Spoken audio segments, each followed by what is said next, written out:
kankan wa tá a mọ Mohbad rí tá a jẹ nínú owó Mohbad nítorí ọjọ́ iwájú àwọn ọmọ wa nítorí a fẹ́ kí Nàìjíríà kó change ó wá ń sọ wátawàta wótòwótò níbí báyìí ó ń sọ wátawàta ó ń sọ wótòwótò níbí báyìí ìwọ ló ràn wá lọ́wọ́ débi tá a dé ni ṣé wọ́n ló ràn wá lọ́wọ́ débi tá a dé àbí wọ́n ló kú wá lọ́wọ́ débi tá a dé ìrànlọ́wọ́ wo ló fẹ́ ṣe fún wa níbi tá a dé dúró yìí oníwò ní lórí pílátífọ́ọ̀mù ṣé Bukky Jesse ó yìn fáìtì ẹni àbò bí ẹ̀ pé kó wá sórí pílátífọ́ọ̀mù àbílẹ̀ di kan fọ́ bẹ́ẹ̀ ó wù ẹ̀ ló wà tó bá wá fẹ́ sọ̀rọ̀ bí ọmọ onílàkàì ó ní àgbàlagbà lọ tó ẹ̀ tágbàlagbà bá tó ẹ̀ wá mọ bó ṣe ń behave èmi tí mo bẹ sọ̀rọ̀ àgbàlagbà ló tó mi mi ìgbé lọ́dọ̀ ya mi àgbàlagbà ló tó mi ọmọdé tó mi ọkùnrin tó mi mo dẹ̀ mọ̀ bẹ́yẹn ṣe máa ń fọ èsì wọ́n ní kò béèrè fún dáríjì ẹ̀ṣẹ̀ tí mo fẹ́ gbàdúrà lára Ọlọ́run dáríjì mi ẹ̀ṣẹ̀ tí mo ṣe kọ́kọ́ èyí tí mo ṣe bàbà èyí tí mo fẹnu dá tí mo fojú dá tí mo fara dá Olúwa fàwé ẹ̀ṣẹ̀ mi ya má torí ẹ̀ṣẹ̀ mi kò fi dínà ọ̀rẹ́ mi ká ní ò ń béèrè fún dáríjì ẹ̀ṣẹ̀ ó wá ní kó fi yẹn lẹ́pọ̀ lọ́lọ́run ọba ìwọ tọ́lọ́run ọba ti tilẹ̀kùn àánú mọ́ bó ṣe ládùúrà gan kò lè gbà ó ń ṣe sẹ́yìn ẹ̀ṣẹ̀ ni nítorí ṣẹ̀dá Mohbad ò ní forí díẹ̀ ìṣẹ̀dá alọ́bọ̀ ò ní forí díẹ̀ wo lórí burúkú ọlọ́wọ́ dúdú bí ọwọ́ bọ́ọ̀lì ó fẹ̀kẹ́ gbẹ̀ngẹ̀tẹ̀ bí kẹ́ńgbé olórí burúkú kọ́nsẹ̀sì orí burúkú wo ló ń jọ jẹ ìwọ tó ṣì máa ya wèrè tó máa kọ̀nfẹ́sì lójú ayé ẹ ṣe báwọn ọmọ nìwọ náà bí kalẹ̀ ṣé o gbàdúrà kó ṣòwò lórí ọmọ kó má jèrè ọmọ ṣé o gbàdúrà kó ṣòwò lórí ọmọ kó tásìkò tó yẹ kó jèrè káwọn ọmọ náà kó wá fòsànlẹ̀ kó kú lójú ẹ̀mí ẹ gbogbo abẹ́ ọmọ ló ń gbàdúrà pé má jẹ́ kó ọmọ fi mí lẹ́sàyé odidi ọmọ 26 years láìsàìsàn láìsàárẹ̀ ìgbà tó fìdí bọjá Mohbad lórí kó máa gbàbẹ̀ kú ó wá tásìkò tó yẹ kó máa jọrọ wàhálà ẹ̀ olórí burúkú àbúrò àbí ìpa bí ọmọ tí ìyá ẹ bí sílé ayé ó wá ṣekú pọmọ lọ́mọ Ọlọ́run á gbomijé lójú ẹ Kàrímọ́ Ọlọ́run á gbomijé lójú ẹ apá ẹlẹ́kùn ọ̀sán alẹ́ apá ẹlẹ́kùn àárọ̀ wá sunkún òní rẹ̀yìn rẹ̀ iṣẹ́ ẹ máa dìṣẹ́ mọ́ ẹ lọ́wọ́. Ìyá Ìbàdàn ní sòrò Ìyá Ìbàdàn ti fàájà o. Ìyá Ìbàdàn thank you lọ́mú mi mo mọ̀ pé mo ti èmi gan ti ṣe mo ṣe wà and I'm ready because àwọn èèyàn wà tán fẹ́ nà mí I know but ẹ má bí mo máa bẹ̀ yín. ẹ wá ẹ̀yin gan lèmi gan wá fún ẹjọ́ nítorí Ọlọ́run ẹ̀yin mú wá fún ẹ̀yin tí ẹ lọ gẹ̀ẹ́sì dóyàn mọ́lé wọ́n wá dóyin mọ́lé ẹ wo bí ọmọ yẹn ṣe bẹ́ẹ̀ ṣe fún ọmọ yẹn láàyè níbẹ̀ yẹn ẹ dẹ̀ fún ní chance mo dẹ̀ ń send request sí yín bóyá bẹ̀rẹ̀ báyìí ẹ gbé mi kí ló dé tí ológo lo ṣẹ́wá fún yín ní mọ́mí kọfí ẹ dẹ̀ fún ní chances ó dẹ̀ ń control yín bẹ̀ yẹn ó dẹ̀ ń gbomijé lójú mi lọ́sẹ̀ Kàrímọ́ Ọlọ́run á gbomijé lójú ẹ Ọlọ́run á gbomijé lójú ẹ ò ní jẹ́ ẹni tí mo ti rí ìlú lórí ọ̀rọ̀ Mohbad ò ní sórí rẹ̀ àjọmọ́jẹ́ máa jẹ́ bá ní jẹ́ fún ẹni. Ẹ jọ̀ọ́ mo fẹ́ gbé Westo wọlé padà. Madam Comfy ẹ jẹ́ kí n sáré sọ nǹkan tí mo fẹ́ sọ kí n tó bọ́lẹ̀. Yes ma. Ẹ jọ̀ọ́ ẹ kì í. Ẹ máa sọ̀rọ̀ mà. Ok. Kẹ́m mo kí gbogbo ilé. ẹ ṣẹ̀ wá o. Mo kí gbogbo ilé pátápátá. Mo kí gbogbo ilé pátápátá. Mo ń láti fi kíkí yẹn bẹ̀rẹ̀ so that a lè jẹ́ kí spirit mi wálẹ̀. Mo ń sọ bí mo ṣe jókòó yìí pé why am I a Christian now? Question tí mo ń béèrè lọ́wọ́ ara mi nìyẹn. Everybody on the platform ni mo kí pátápátá. Why do I have a little bit of Christ in me? Nítorí kékeré Kristi nínú ènìyàn kò ṣeé fọ̀bẹ bù. Bá ṣe ju Zainab lọ. As God lives and his spirit, bá ṣe ju vengeance lọ. Bá ṣe ju Ishtok lọ. But that small Christ mi ò sọ pé mo pé o. because mò ń bẹ Ọlọ́run wípé Olúwa fi àánú ẹ gbà mí wípé nígbà tí ayé ìbá máa kọjá, nítorí mi ò rí ìgbà kankan nínú ìrìn àjò ayé tí mo lè máa nawọ́ pé ayé yìí ló dùn bẹ́ẹ̀. So I am doing everything as much as can be made possible to have myself guarded that I can end my journey in Christ. Ó wá lè jẹ́ wákàtí tí mò ń bínú yẹn, wá ní Jésù ó fọn ìpè, kí wá ní wíwá ayé mi, reason tí mo. But I wish I don't have that little Christ in me today. Mo ti ń táìpù àwọn kankan tó jẹ́ wípé tó bá dúró. Number one ni wípé báwo ni Karimo ṣe dé ibi báyìí? Báwo ló ṣe wá platform mi? Because I just came. Ni mo wá gbọ́, mo bá ọmọ mi tó ń sọ̀rọ̀ lọ́wọ́. I will call him my son. Because tí nǹkan bá ti dá láyé, gbogbo èèyàn ló máa ń dárí sí wípé nǹkan tó dá ni. Ọlọ́run á jẹ́ kí gbogbo nǹkan wa ó máa dá. I met Akànní talking. In tó bá fi wá lè jẹ́ kí Ishtok lè fi bínú bá yẹn, á jẹ́ pé ojú òpó ti dàrú ni. Mo tún bá somebody else that's Yetunde, the same thing. Vengeance, everybody. My question is, how did Karimo get here? Ó wá yẹ kí nǹkan kan wà tó yẹ, because mo ń wò pé well, this is Confis platform. Number one, ẹwèrò níbí. At least guest wa ó ti wọ 1,000. Like it wọ 127. Báwo wá ni FYP ṣe máa jẹ́? Á jẹ́ pé nǹkan kan wà. Aside from that, the truth of the matter is this. Wípé àwa sensitive ni.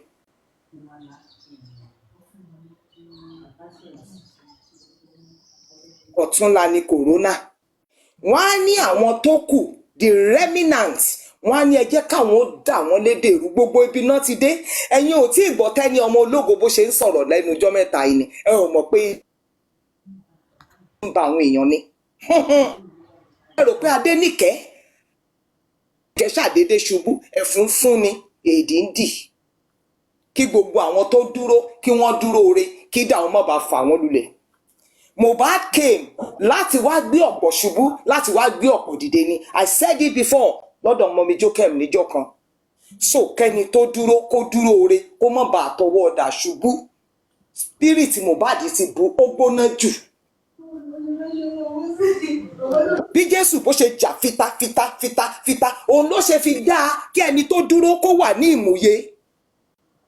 Kí ni Karimo gbà débí? Kí ló wá ṣe? Mo ti padà sí ìdí fídíò kan tí mo ṣe 4th of December 2023. Nínú fídíò yẹn, please go back to it. That's why I don't like live stream. Torí èmi ò mọ bó ṣe ń ṣe screen máa lọ kó pamọ́ síbì kan. I do more of video. Nínú fídíò yẹn, babaláwo wọn lọ́jọ́ tí Mohbad ti ké jáde ló ti sọ fún wọn pé ẹ ti ṣìṣe, àṣírí gbogbo yín ló máa tú. Wọ́n béèrè lọ́wọ́ ẹ̀ pé kí ni káwọn ó ṣe. Ó ní kò sí ṣíṣe. Tẹ́ ẹ pa yìí, gbogbo àṣírí yín ló máa tú. Gbogbo yín pátápátá tí ọwọ́ yín wà ń bẹ̀, ẹ gbọ́ sí ni, ó sọ fún wọn bẹ́ẹ̀. Ní gbogbo bí tó ti lọ béèrè, ní tí wọ́n bá bọ̀ nìyẹn.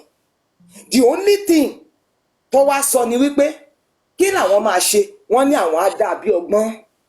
Ẹni tó máa dúró bí agbẹnusọ, wọ́n ní pé àwọn ò ní jẹ́ káàrin wọn ogun. Ìjọ ẹ ṣàlùmí ẹ fún mi lórin bí orin ìdùnnú ọpẹ́. Ẹ fún mi lórin. Ẹ jọ̀ọ́ ẹ bá mi mute Westo. Let me finish what I'm saying. So now wọ́n gbé bàbá Mohbad kọ́kọ́ bí ẹni èérí, pẹ̀lú ẹ̀ náà Ọlọ́run dẹ̀ sì gbé àwa kan dìde ká dúró tì. Ó wá kú gẹ̀ẹ́rẹ̀ ká wọnú ògo. Abẹ́ ẹ̀gbọ́n nígbà tí Múyìwá kọrin ní lórí platform láti snẹ́ wípé àwọn dúpẹ́, àbí kí lórí yẹn ẹ̀yin tẹ́ wà live wípé we have done second autopsy, we are expecting. Wọ́n mọ̀ pé idà ti ń súnmọ́ àwọn. Wọ́n wá wábi tó máa sọ ẹrù kalẹ̀ sí. Ṣé ọ̀dọ̀ wa ló yẹ kó jẹ́ kù? Àwa tó kù àpọ̀ mọ́. But we will stand to the edge. A máa dúró dé òpin. Àwa tó kù, a máa dúró dé òpin ni. Surprised that Karimo came here and began to dictate according to what everybody has said. We are nearer the result than can be imagined. wọ́n tún rán jáde ni wípé kó lè wá ṣe kíni kó tún wá dá rúdurùdu lẹ̀ ká máa hate on Comfy ká máa hate on Lagata mo lè ṣaláì má sọ ti dánilójú wípé because I mean láti ilẹ̀ ẹ lọ fura kò wá yẹ ká máa pèèyàn lọ́mọ olè kó máa gbẹ́ran ọmọ ìrànjú whatever your intention you would have done that on your own platform kakúkú máa subscribe sí pé okay that is what you have been known for whatever kò sí nǹkan rẹ kan tí Karimo fẹ́ ṣe fún wa nínú ìrìn àjò yìí nítorí inú ìmùlẹ̀ ni wọ́n wà inú ìmùlẹ̀ ni wọ́n ti mọ ohun tó máa ṣe wọ́n she is only just around to come and unsettle us and the peace ẹ̀yin ẹ wo oore irú àwọn nǹkan tó ti máa dálẹ̀ lọ́sàn-án yìí nínú ayé gbogbo àwọn èèyàn ẹni tó ti sunkún ẹni tó ti fi ṣẹlẹ̀ ó ní tí mò ń ṣe suddenly when it come ó ní tó ní kálukú ti máa gbọ̀n tó ní máa vibrate tó ní kálukú máa pariwo they just want to upset us so that we will not be gathered together níwọ̀nba kékeré wa tó kù àpọ̀ mọ́ àwọn tó ti lọ they are regretting it but wọn ò mọ bó ṣe máa padà wá ó wá kú àwa wá ní ẹ lọ tú wọn ká wípé àjà wọn fẹ́ okay because kò sí àmàmà tí ò bá jẹ́ wípé a mọ̀ wípé there is a motive àti màmá fojú burúkú wo TikTok Comfy àti máa kà wípé anti-justice ni tó fi lè gbé Karimo wá we will not look at you like that because they know that you are the one that is pressuring you and Bukky Jesse. We will come with videos, you will come with everything. Ó wá kù gẹ̀rẹ́. Ẹ jọ̀ọ́ ẹ má jẹ́ kó ṣẹlẹ̀ mọ́. Karimo cannot say anything going down. Kò tí ì mọ́ lọ́rùn ni. Kò ní sọ nǹkan kan. Ẹni tó rí nínú ìran. Ó ní pé wọ́n dúró lórí staircase. That person has said that a long time. Let me tell you today. Wùmí wà nísàlẹ̀ Karimo wà lókè Karimo ló ń tú jáde they know what they are doing gbogbo nǹkan tí wọ́n ṣe pátá ní Karimo mọ̀ ń pa ẹ̀ wọn ò dẹ̀ déédéé ṣe láì kò sí ìmùlẹ̀ wọ́n ń lọ ni o ẹ jẹ́ kí wọ́n máa lọ kò sí ẹ jẹ́ kí wọ́n máa lọ ìrìn àjò ọlá ló yẹ kí gbogbo wọn máa sọ ká máa gbàdúrà bí Ọlọ́run ṣe máa ṣàṣeyọrí ẹ̀ ìrìn àjò ọ̀túnla bá a ṣe máa ṣe tí ó fi máa jẹ́ pé àti ẹ̀ máa ní rìlíìfù díẹ̀ ẹ jọ̀ọ́ ẹ má jẹ́ kó tún ṣẹlẹ̀ mọ́ please any one of us that are remaining Karimo tó bá jẹ́ pé bàbá Mohbad ti kú Karimo ló pa nǹkan fẹ́ nìyẹn they want to kill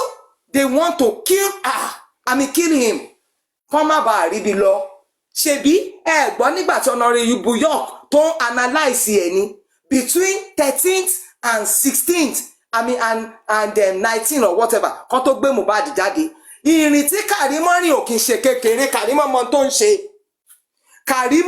ṣe Mohbad wọlé lọ́ndì 13 on the 16 wọ́n ti dé ọ̀dọ̀ ìyá Mohbad on the kìíní kan wọ́n ti dé ọ̀dọ̀ Femfalana on the whatever between September yẹn wọ́n ti dé embassy wọ́n ti dé gbogbo ẹ̀ and you think she doesn't know ó mọ tó ń ṣe o ẹ jẹ́ kí Karimo jẹ ìyà ẹ̀ kó pẹ̀lú àwọn tí Bíbélì sọ wípé wọ́n ń run ní àgbálá ayé ẹ̀yin tó wá ń bá èmi ò mọ̀ ọ̀la ni family courts ọ̀túnla ni corona inquest wọ́n rán ni wípé ká lè máa fojú aburú o a lè fojú wí àwọn tó kù ìdà ò ní run wá àárín ò ní dàrú àdẹ̀ ní ṣubú.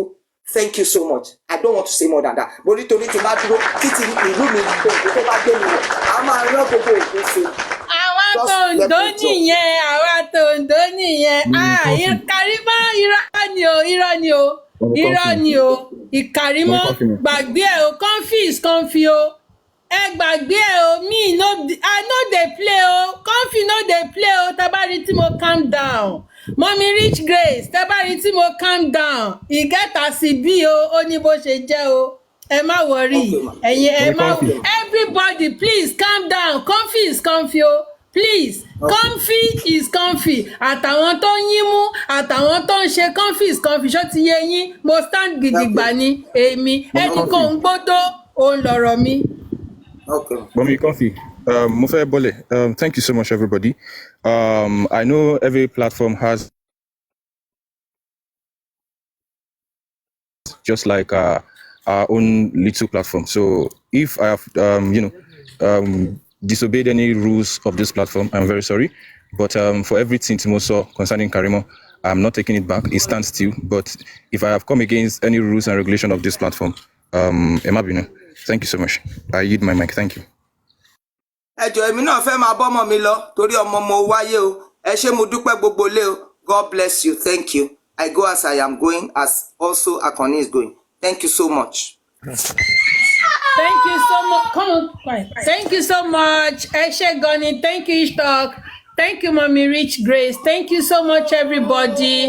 We are who we are. So we are not shaking. We are not backing down. We are not backing down. Comfy is not backing down. Ẹgbàgbé ẹ̀. Tí mo bá gbé èmi ni mo mọ nǹkan tí mò ń ṣe. Òun gangan mọ̀. Gbogbo àwọn tó ràn táì pé lóòótọ́ wọ́n ràn wá ni àwọn tó ràn wá dem know say people ṣe calm down yẹn no be say wọ́n ní yíyọ ẹkùn wọ́n ní tojoko èmi ni mo ó dẹ̀ yé mọ́mí Jokem náà èmi àti mọ́mí Jokem we are in the same spirit. Thank you so much, everybody. Ó yẹ kẹ́ máa correct me gbàgbós mọ́mí Nick Aniki wọ́n ti bínú wọ́n ti bẹ́ẹ̀ wọ́n dẹ̀ ti lọ bẹ́ẹ̀ yẹn ẹjọ́ ẹ má bínú ẹjọ́ please ẹ má bínú sí mi ṣe gbọ́ Westo ẹ bá wa sọ̀rọ̀ ṣe wà ń bẹ̀ àbí olórí ẹbí ṣe ti sọ̀rọ̀ ni Barrister Láyídé you've not spoken o. Yeah, I don't know if Westo want to go. Let my okay Westo. All right. Good day, everyone. Let me go. Let me just say this briefly. I will not want anyone to take offense, like Wesley just come up, just talking, not even greeting to anyone. It's not even, The thing is that I am going to do all the needful. Like, there is not going to be any stone that will not be turned. So, no stone will be left unturned. I will do the right thing at the appropriate time. But something just brought me up here. But that notwithstanding, I will still have to say thank you to everyone who have been, keeping the cause of justice intact. Atẹ́gùn ti fẹ́, ìjì ti jà, ara ti sán, but to the glory of God, kò gbé wa lọ. So I would just want to use this opportunity to say thank you all. God bless you all. I appreciate you all. On my platform, I'm going to do the needful and I'll be coming out between now and tomorrow. So let's just keep that so that people will not think Westo is not even greeting us. What kind of Westo is this? Does Westo even have sense again? Westo is still intact. I remain myself, like I said. I'll give me my slogan before I drop, but let me quickly contribute to this part of Karimo because when Auntie Karimo was up here, I tried to tell her to unblock me, which she promised to do. I'm still expecting her to unblock me. But there's one thing I want us to quickly understand about what she has come to do or what she's probably trying to do. It's obvious. And we do not just mix it up. Auntie Karimo has only come and do what I will regard as, I won't call it damage control, but I will regard it as when one life is in danger, you don't think of anyone but oneself. In the other way, in the wrong English, they will say, when your life is in danger, you don't think of anybody but yourself. You see, that is what Auntie Karimo is doing. There are a lot of dangers. Auntie Karimo fẹ́ yọra wọn pé èmi ò tẹ́lẹ̀. Auntie, don't put Auntie there, please. I'm sorry. Don't put Auntie. Her name is Karimo. Èwo ni Auntie? No, ọmọ Yorùbá wo nìyẹn? No, Karimo is Karimo. Karimo is Karimo. She's Karimo. Westo, man. Even when I put Auntie Karimo, it's obvious, that one can be able to read between the lines. One can be sarcastic. The truth is, okay, for the sake of this conversation, Auntie Karimo has come to say that Ìgbà ìmọ̀ tí mi ò mọ̀, when I did not know, I was trying to do that of a family, like to play the family's back, to be of a good family member. But when I now realize that it is not the way I think, so I need to revert and I need to reverse myself, like all I've done indirectly, she's telling us that she has made a lot of mistakes. But one thing that she has failed to add up is the fact that now that I have seen the light, now that I'm now realizing that there are a lot of discrepancies and a lot of things that are not clear, she would have probably come to say, so sorry, I didn't know it's as deep as this. And those parts that concern her, the part of her sending some drug, the part of her trying to be the one advising Wunmi not to leave the family, the part of her trying to say she knows everything about what is going on, the part of her trying to say Mohbad is losing memory and so on. She would have probably come to explain why she has used all that, probably to want to deceive us or to convince us, and it will still be the same way to say she's sorry and she needs justice. This one, she just wants to say, Emi ati Wunmi atija, we are not together again. Don't add me up to a matter. Don't put me in the game again. It's not going to work. Auntie Karimo, if you can hear, you should understand this part. That now we all understand that things are not sopping up between both of you. Notwithstanding, fine, you have made a mistake by trying to want to defend her, by trying to want to make her to go to America to save her, to do this, to do that. You are doing all that because you don't know how deep it is, because you said it yourself that social media people know a lot, even more than the family. That's the fact, because they will go into research, they will do a lot of findings, and they will come out with a fact. That is happening already. Don't just say now you realize and you don't want to be part. You can come out to say now you realize and you want to be part of getting it, like a part, just told a part to bring about justice. It will be so simple.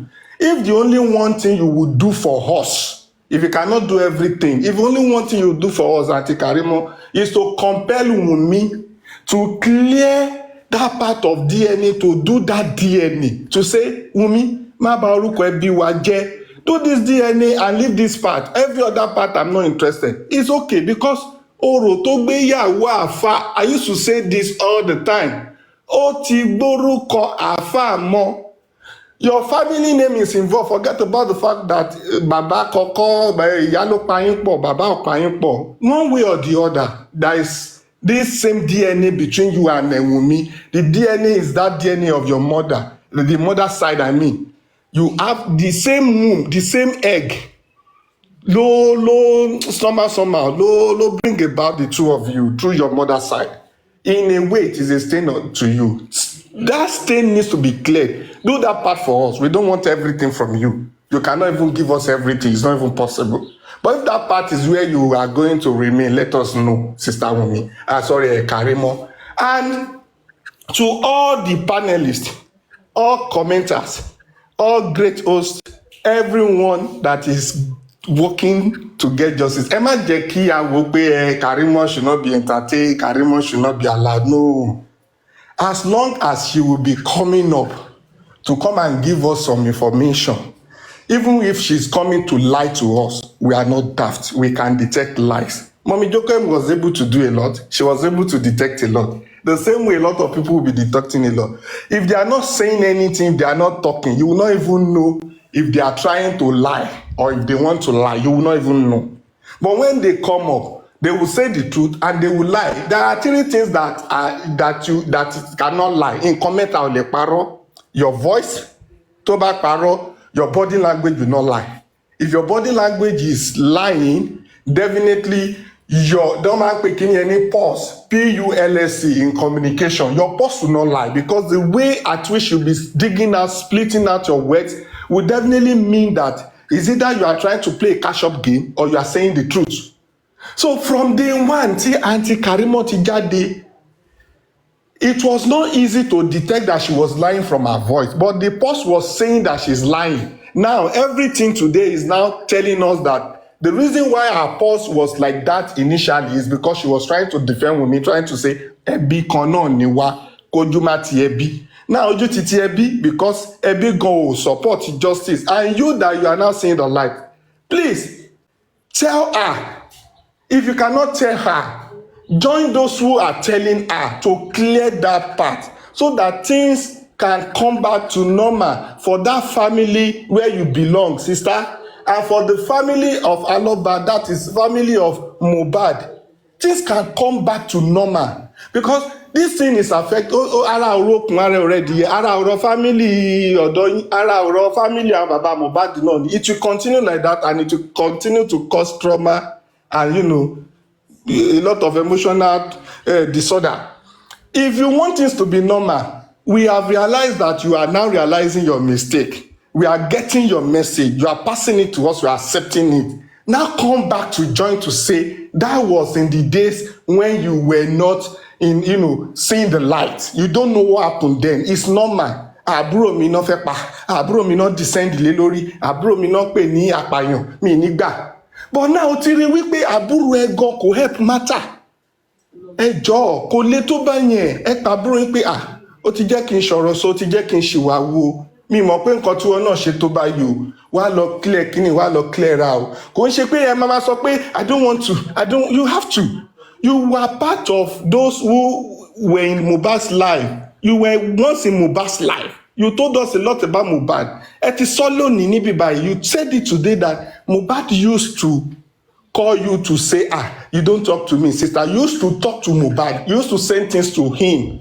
You are his friend. Of course, you are his friend. You said it yourself. We didn't put it in your mouth. So with all this, now that you've realized, it's easy to forgive. We have even forgiven you.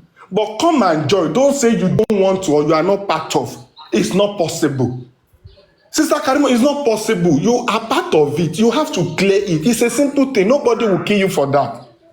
The worst thing you can do is to want to support somebody and at the end of the day, you now come to say, I made a mistake by trying to support that person. I didn't know the person I want to support does not deserve it. You have passed that message to us. We have agreed to that. We have accepted that already. So going forward, come out to tell us things you were trying to cover, why you were trying to just let this girl escape, why you were trying to call on people all over the world to want to say they want to kill your sister, and now even the same thing you said we were doing to your sister, you are now doing it back to your sister. You said we are calling her out. You are also calling her out now. You said we are trying to say things that is not correct about her. Now you are also saying things that is not correct about her. And if you are correct about her, come out. Sister Karimo, is simple. It's not hard. It's a simple thing. That is that part. So I will say again, Sherry, ọ̀rọ̀ justice yóò le o. Ẹbí yẹn ló mú le. And lára àwọn tí ó mú le náà, I will still mention back to say, Sister Karimo, ẹ̀yin lẹ fa tó pọ̀ jù láti ilẹ̀. Since day one, ẹ̀yin lẹ kọ́kọ́ jáde síta, lẹ kọ́kọ́ lọ sórí àwọn platforms, tẹ́ náà parọ́, wọ́n ṣe gbá, wọ́n ṣàwo. Ẹ̀yin lẹ jáde tẹ́ ní Mohbad, ó máa ń confection rọrùn mí. It's not now you will say that the internet does not forget. We can play all this thing back to you. Ẹ̀yin lẹ sọ pé Mohbad kò kí ń ṣe ọkọ gidi, Wunmi ti fẹ́ lọ. You are the one that is telling Wunmi not to leave him. Don't now come to appear as if you are not in that family or you are not part of it. You are part of so many things.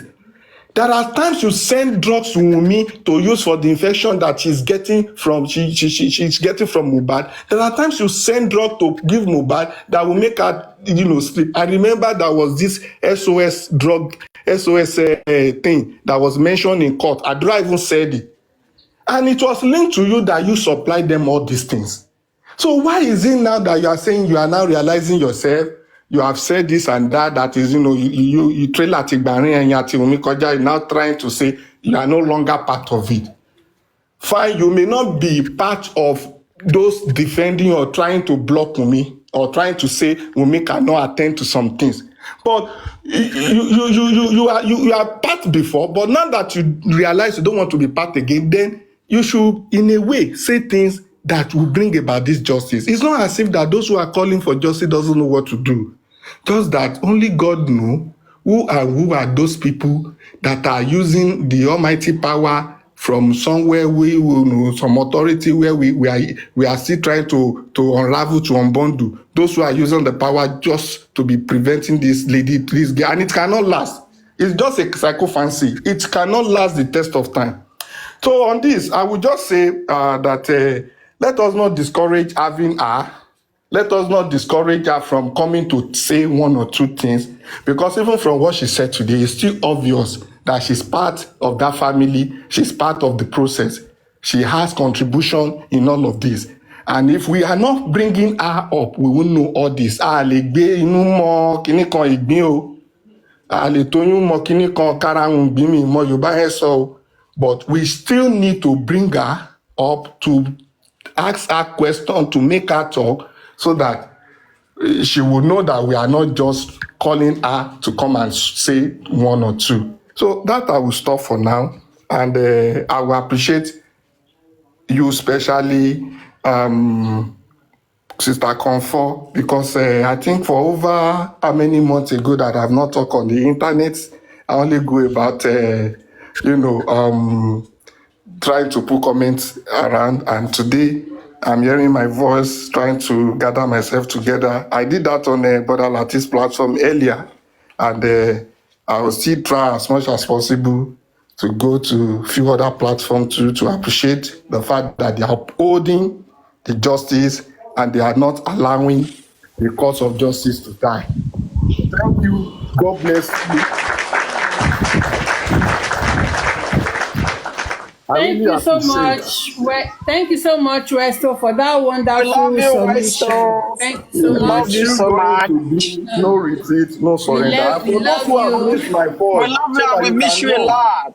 that Yes, Westo sir. is not clone. So you can know it is not a clone Westo. I used to tell you, I am Westo Adekunle Adejumo Olalekan Abiodun Adisa Okolawon. Gudu kan gudu ara kan gudu ọkùnrin ogun nínú àwọn olùkọ́. Bàbá ìmọ̀ sorry. In fact, no retreat, no surrender. Let's meet between now and tomorrow evening. I'm going to come on my page. But till then, I love you. Thank you. God bless you. Thank you so much, Westo. Thank you so much. Welcome back. Barrister Olaide, are you there? Yeah. Barrister Olaide, okay, welcome. You have a few things to say. Thank you so much, Tito Comfy and everyone on the panel. People have said what I might want to say, but again, I need to let Karimon know that we have not forgotten. And as I said, public opinion is still on Baba that he quickly buried Mohbad. And she was the one that made that opinion known to the world, that she was begging this man for 8 hours. And recall, when Baba spoke on Bukky Jesse for the first time, around November, I think, Baba said, "Mi ò tí bá yálà yá sọ̀rọ̀ rí." I'm quoting Baba Mohbad. "Mi ò mọ̀ yálà yá rí, mi ò rí rí." When that man said that, Karimo lè sọ fún mi pé òun ò gbọ́n Baba yẹn sọ bẹ́ẹ̀. What was the action when that man said that? Baba ní mi ò mọ̀ yálà yá rí sẹ́. Karimo dẹ̀ ń gbọ́n wọn mọ̀ yálà yá rí. Joseph others don't know you. You are apologizing for yourself. Nobody, we are not accepting your apology until you go to social media, X, Twitter, Instagram, and tell the world you never spoke to that man. And he didn't know anything about Ben, because I was in the comment section when she was talking to someone, come out a very bad. My question would have been to her, because if I ask her a question, 1 second, no matter drop on it. Because we look at time on all these things. Baba said he got there by 9 p.m. Around 12 midnight, they were already in the police station when they wanted to get police report. At 11:54 p.m. Nigerian time, this lady was already typing. She already posted her first Instagram post at about 11:54 p.m. Karimo tó bá ń gbọ́ bèlò àbúrò ẹ̀. Her first post, time Olo posted. She posted 11:54 p.m. And you are not saying you were calling them back to back, not to bury. When at that point in time that you claim you were calling, Baba was in police station demanding for police report. We are not done, man. Come on. I want deep any time and evidences that are in public space. And you need to go back and tell your sister that in the Olo post, the first ever post on Instagram on the 12th of September. She did that post 11:54 p.m. Nigerian time. It's in public. So now you now go back and tell your daddy freeze. Tell him Why she paid post ni? Paid post. You need to go Facebook Live, X Live. That you never spoke to that man, and the man never tried to bury that boy that day. Without that, no, forgive me. I don't know what Westo was talking about. And Westo Joel or all those I don't know from you. I don't get it. You're not mate, please. So all these, she's not forgiving. I can never. Because the things that we are doing, we are trying to correct the nonsense narrative about Joseph Aloba, against Joseph Aloba. I will not take it. I won't take it. We all know. You come for him, I come for you. I won't forgive you. You say you will only forgive it, but me, I won't. Because the things that we are doing damage, there's people who say, people call it damage control. It's not damage control. We are correcting the right narrative about what happened on the 12th. What happened on the 12th is very key to people trying to nail that man. The police never said anything that happened on the 11th. They only said 12th. And that 12th is why we are here today. She needs to come clean. She's not clean. It's not a must for her to come to TikTok host. No. You can go to the place you went to go and grant a face interview. You can go there and do whatever you want to do. And you said we're already discussing what might have killed mohbad. Thank you so much. Yeah. Because we are not dumb. And tell your sister, DNA is a must. We are having DNA hearing tomorrow. Oh, my DNA here. And we are not burying mohbad. No DNA, no burial. We are standing on this. I won't be gagged. I won't be cajoled with social media frenzy. You know when we are calling Josie on Instagram, Tom Poko, Westo Atarifa, you were calling their names, and I see no reason why Westo is doing this. Honestly, you were stylishly calling Westo and Arifa, and they were one of them was arrested. I could have said you were the one that arrested them because you were calling their name on Instagram. What are we talking about here? So please, you are not forgiving. I take that back from Westo. Nobody will forgive you because now will fight for that. It's not possible. You are not forgiving here. On this TikTok, you're not. As far as I'm concerned, we will never forgive you for the damage you did on Joseph Aloba. Because there are still some people within our own camp trying to say nonsense about this man. We are still trying to manage what your sister's team are doing, and our own people are trying to attack this same man again. And asking some, there's one stupid woman writing nonsense question about 3 days ago on her page. Are you mad? You won't take it. And thank you so much, my ordinary Senator Ishtok, for what you did. There's no need to apologize for anything. You did the right thing, and I'll stand with you. I stand with anybody. And with anyone that is standing with Joseph Aloba, you're my friend, you're my buddy. We are cool. If you know you are digressing, I leave it behind. You are not on the moving train.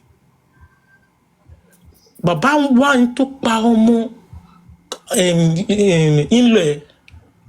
and you are saying you are not interested in justice anymore. There's no point to be having a conversation with you anymore then. If the man is saying he's still seeking for justice, and you are saying, can't forgive a can you are not looking for justice anymore. We are not on the same page. We are not looking on the same page. Go to the neutral people. Go and be having life with them. That's what we are standing for.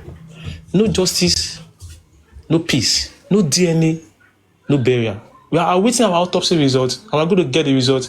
It's going to be a shocker, definitely. We're going to go deeper autopsy, and we're going to know what came about. Not the nonsense the Lagos State government gives to us. No justice, no peace, no DNA, no burial. DNA is sacrosanct. DNA could be a motive to the crime mohbad. Thank you so much, Comfy. We love you. Thank you. Thank you, Mr. Lade. Before the next speaker,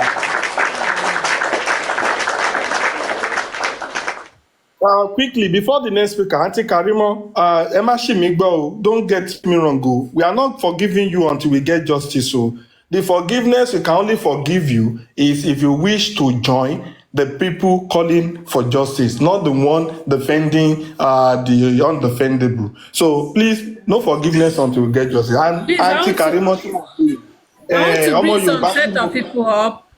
ẹ jẹ́ kí n sọ̀rọ̀ Mada Comfy ẹ má gbé Karimo sókè mọ́ mo rí comment section tó ní kẹgbọ́n sókè ẹ má gbé sókè mọ́. Please, I want to bring some people up. Okay, I want to bring some people up. Let me Then drop. Thank you Westo, for the time. ẹ jẹ́ n sáré sọ Westo, welcome back. Thank Mo you. dúpẹ́ lọ́wọ́ Ọlọ́run fún ìṣọ́ àti ààbò lórí ẹ̀. No Moving problem. forward, please be watchful and be careful, extra careful with people you associate with. I know. That is ọ̀rọ̀ àgbà ni mo sọ fún ẹ̀yẹn mi ní fọ́ jù bẹ́ẹ̀ lọ mọ́. I know. I understand. Loud and clear. God bless you, man. Thank you. So I'm All happy you are back. Then Prime Boy. Yes, my name. We'll talk better. God bless you. Let's go. Bye for now. Prime Boy wà ń bí báyìí. Prime Boy. Ọmọ Mo líle. fẹ́ bí any question concerning the nurse. Will you be able to answer me? ẹjọ́ dúró ná ẹ jẹ́ kí n sọ̀rọ̀ ẹ dúró ná ẹjọ́. Please, I need to say something.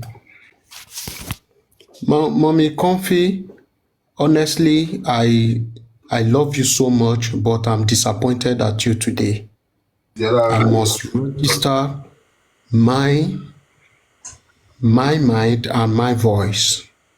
I never expected this from you, ma. I must. You be woto person now. Who is Karimo that you bringing us down as if you bringing children down? No, now it's very very wrong. I'm Karimo so is sorry. controlling you. Cage. No, Ma, no. sorry. It's not Let me that, just no, finish she's my. not. Let She's me not just. controlling me. I will I drop, know ma. what. If you don't allow me to talk, I will drop. I know. Don't drop. You dropped me twice because Karimo commanded you to drop me, and you dropped me twice. Westo was here, is here, and yes, was here, and is still here now. I believe he can attest to this. Westo also was dropped for what? If you even drop me, no problem. But these are some people that they put in their best in this justice. No, Westo is Ma, please let me dropped just in. finish. Let me just finish. And you muted the comment section again, because these are the comment section that will help you. You know, by the time they start typing, when you are making errors, they will start typing. It will help you. It is your platform. Don't allow anybody to bring your platform down. You muted the ṣé oògùn yẹn ṣe bó ṣe wá ṣiṣẹ́ nìyẹn ni. You muted where we help you again to regain your strength. You muted them again. And everybody they brought on platform, they were just there romancing her. May I meet Lagata on oh, he's even here, thank God. Lagata was busy romancing. Say we go talk now, we go that now. Oh no. This is a very big disappointment, honestly. Big one. We will talk now. Romancing criminal. Oh God, I beg. Please, I just want to register my own anger that is uncalled for. You ask her a question and he say, please, I don't want to do this. You say, I don't need people. If you want to bring people out, who is she? Drop her. Somebody that is looking for fame. She want to come up again. The anti-justice, they rubbish her. She's nobody again. Ẹjẹ má bínú, Mọ́mí Yétúndé ẹjọ́ ṣé mo fẹ́ gbé àwọn èèyàn bọ́lẹ̀. Mọ́mí Yétúndé ẹjọ́ ẹ yá wa ní space yín, thank you ma. No problem.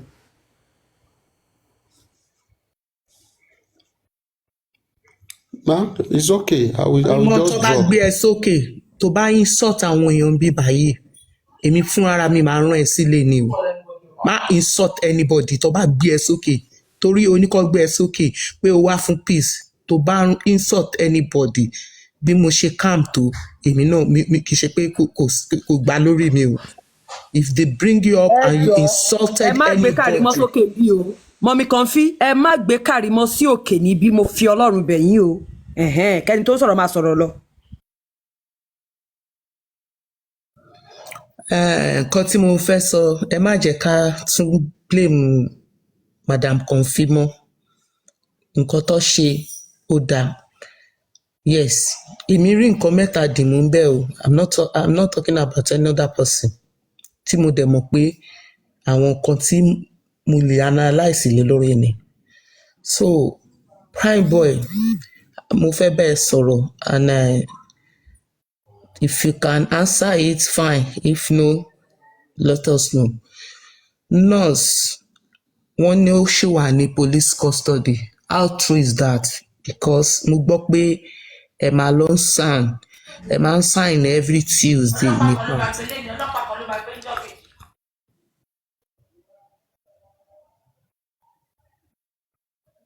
Prime Boy, are you there? Prime Boy, ṣé o sí ń bẹ̀ ni? I'm talking to you, Prime Boy. Can you unmute yourself? I'm asking you a question.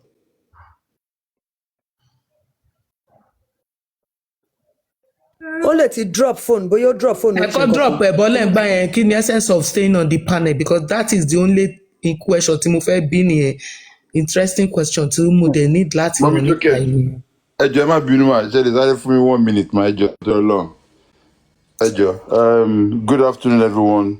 I just want to make a clarification. Number one, obviously if anybody or anything is happening in justice for Mohbad and the people that are in justice for real does not gel with them, there's no point for us fighting or dwelling on it. There are reasons for everything in life.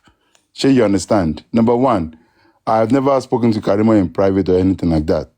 So me coming up to ask questions and obviously somebody said I'm massaging her ego or I'm whatever. Okay, if it gets wrong or comes wrong to you, but you not me, then I'll put sorry for that for the sake of justice for Mohbad and for peace. But look, there are reasons for everything in life. Just because it does not gel with you or because you don't know anything to as reason why that thing happened shouldn't make you to conclude. Coming up, throwing shades, shouting, ranting like something else, it's not what we need. You understand? It's not what we need. If you have any issues with what I did just today, come to my private and speak to me and ask for clearance or for reason why I decided to do that. Lagata is okay. Lagata No, is okay. mo kàn fẹ́ apologize fún àwọn tó bá come across in a Please, wrong don't way. let that voice, don't raise that voice, please. Okay, so ẹ jọ̀ọ́ ẹ jẹ́ ká máa fi gbogbo ala wa passionate, la wa stressed, la wa worried about this justice for Mohbad. So if there are certain things, ìwọ lè máa rí bí èmi ṣe rí, èmi lè máa rí bí ìwọ ṣe rí. Shey you understand? And we all have different field. We all have different whatever. But tó bá come across sí in a different way, tẹ́ fi ń rò pé white Lagata ṣe ń ṣe nǹkan báyìí. Gẹ́gẹ́ bí mọ́mí Jókèm náà ṣe sọ lẹ́ǹkan. Kò ń ṣe oògùn. Kò dẹ̀ jẹ́ pé bóyá èèyàn kan control ẹnì kankan or whatsoever. Bá ṣe máa rí justice yìí àmọ́ ibi tó lè gbà wá. Àmọ́ nǹkan tó lè sọ. Read between the lines. Àwọn nǹkan tá a sọ. At advice èèyàn give bó ṣe lè help the justice as well. But nǹkan yẹn kan lè rí dìmú bẹ́ẹ̀. Ẹ ká jọ try ká ní understanding nípa ara wa. So tó bá come across to you in a whatever way, ẹ má bínú o, justice for Mohbad náà làjọ ń fight fún. Ẹ lè má rí bí èmi ṣe rí, èmi lè má rí bẹ́yìn ṣe rí. One love ni o, ẹ má yẹ kó dàbí gbàtẹ́ pé wọ́n lò nǹkan láti fi darí wọn rú again. Torí mo ti rí comment section lọ́tún lósì. That is okay, it's okay. Ẹ jọ̀ọ́ ẹ má bínú o, justice for Mohbad o. Thank you. Please, can I just say something? Me, I want to go down because I. Ẹ jẹ́ kó ló rẹ bí sọ̀rọ̀, ẹ jẹ́ kó ló rẹ bí sọ̀rọ̀, wọ́n ti mọ̀ bí látẹ̀kùn. Yeah. Mi ò mú ti sọ̀rọ̀ yes and amen, mo kí gbogbo ẹ̀yin panelist. Mo dẹ̀ kí ẹ̀yin comment section náà as well. A kú àtàárọ̀, a dẹ̀ kú ọ̀rọ̀ èèyàn, a ní fi rélé san fúnra wa, a dẹ̀ ní fi gbà. Mo ti sọ̀rọ̀ tí máa sọ, ó kàn dùn mí bí Karimo ṣe wá bíbá tó tẹ̀ wá gírígírí tó dẹ̀ lọ. Tó bá wá rẹ̀ next time kò ní fara rẹ̀ lọ. Ó ti yé yín. so nǹkan tèmi kàn máa sọ nìyẹn mo ti kí gbogbo mo rí iṣẹ́ tí takuntakun tẹ̀yin panelist ń ṣe látàárọ̀ ọlá pé mo wà nínú studio ń bí báyìí ẹ ṣáà mọ̀ ẹ rí i pé voice mi ti yàtọ̀ kẹ́ ẹ máa jó kẹ́ ẹ máa rèdí lọ àwa ní creator mo busy ń bí ni so ẹ máa sọ̀rọ̀ lọ mo gbádùn yín ẹ ṣé gan.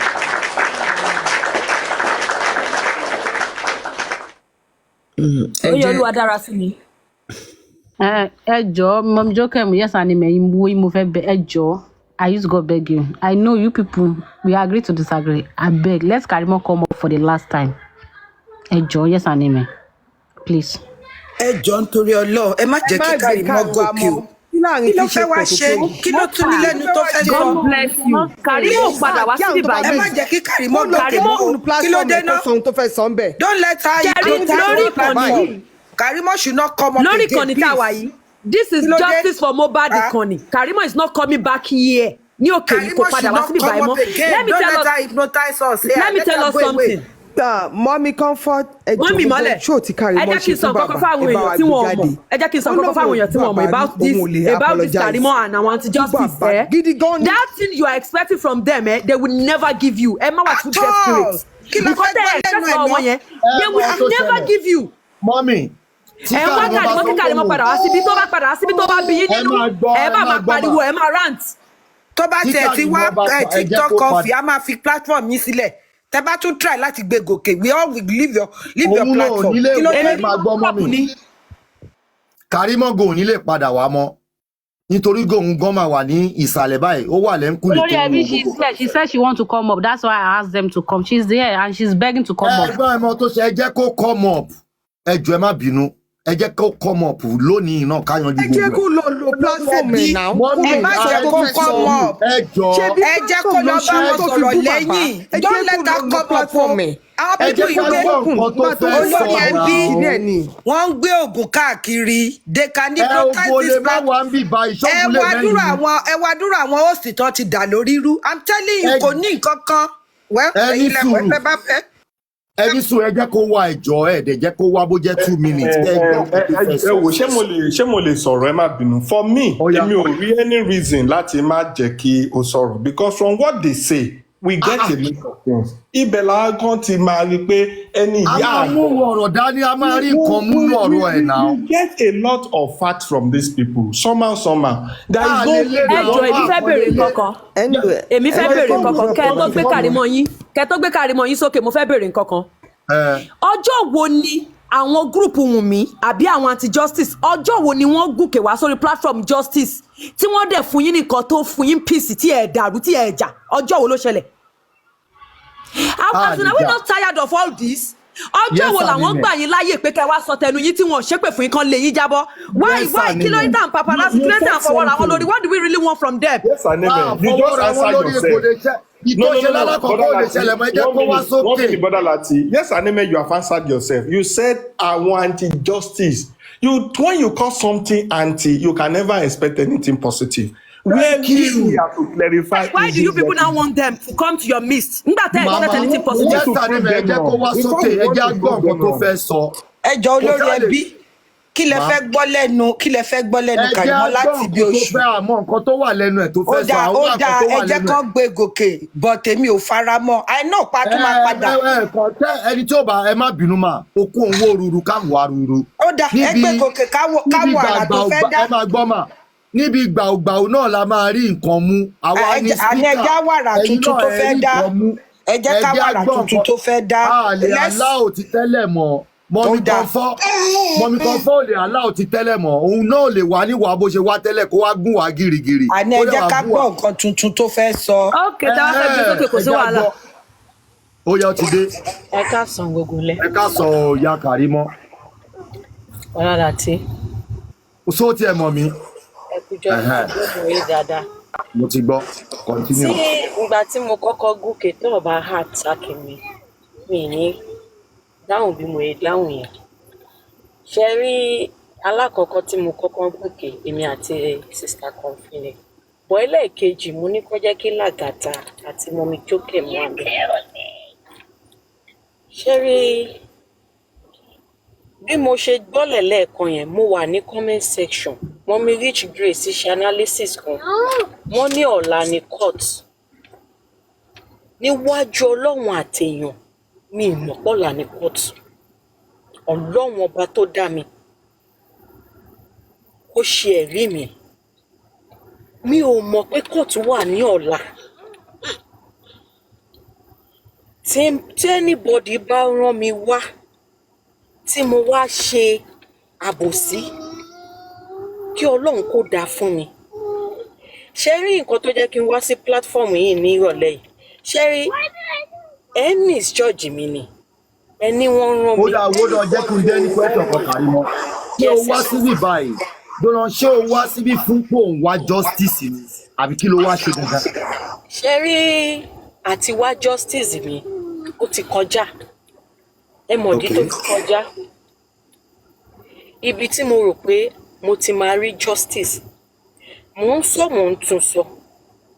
Pé àwọn nǹkan tí mo rí àti nǹkan tí mo gbọ́ ni mo gùn lé ní àkọ́kọ́. Ṣé get? Àwọn tí mo sáré lọ bá lákọ̀ọ́kọ́, àwọn tó rìkọ́dù mi.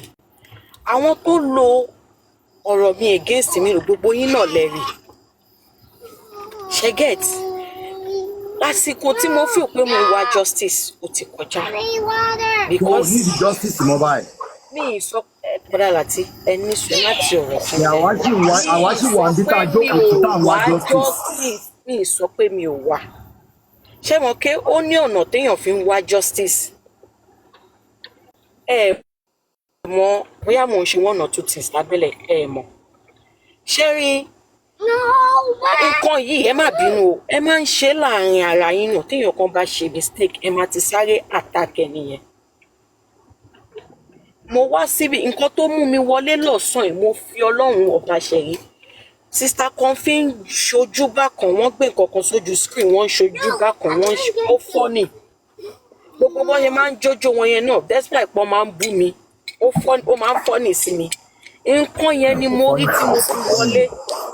I've been to Papayalo platform. Ọ̀rọ̀ tó sọ pé fọ́nì yẹn kò fọ́nì rárá o. Ọ̀rọ̀ tó ló fọ́nì yẹn. Bọ́lá Láti. Ọ̀rọ̀ yóò fọ́nì. Mo ní bó ṣe ń ṣe ojú ni mò ń sọ fún yín. Ní bó ṣe ṣe ojú mi ìsọpọ̀rọ̀ tó sọ. Mo ní bó ṣe máa ń ṣe bó ṣe ṣojú lọ́sàn yìí ló jẹ́ kèmi wọlé. Tí n bá fẹ́ wọlé mo ti ní ọ̀dọ̀ tèmi. Ẹni ọ̀rọ̀ tó bá wù mí kì í sọ bẹ́ẹ̀ máa sọ bẹ́ẹ̀. God bless you. Ṣẹ́gẹ̀t. But for me to come here, Bọ́dà Láti, mo ń fi ṣebí èmi náà ti bímọ. Mo ń fi ìkúnlẹ̀ abiyamọ mo fi ń sọ fún yín pé mi mọ̀ pé ọ̀la ni court. Even though mi fẹ́ mọ̀ anything nípa update mọ́. Ju pé nǹkan tí máa ń gbọ́ ní social media. Mi bá any family member, any family mohbad kankan mi bá wọn sọ̀rọ̀ mọ́. Mi dẹ̀ ní anything justice. Was I among? Was I there? I was there. And I have learned so much. Karimo. Bọ́dà Láti mo fẹ́ sọ kankan fún yín. Ṣé wọn ké ikú ọmọ yìí fúnra rẹ̀ gan ó tàn mọ́lẹ̀ sínú ayé tèmi gan fúnra mi. How? Nàìjíríà tí mo lọ, I know so much. Kò ń ṣe lórí ikú Mohbad o.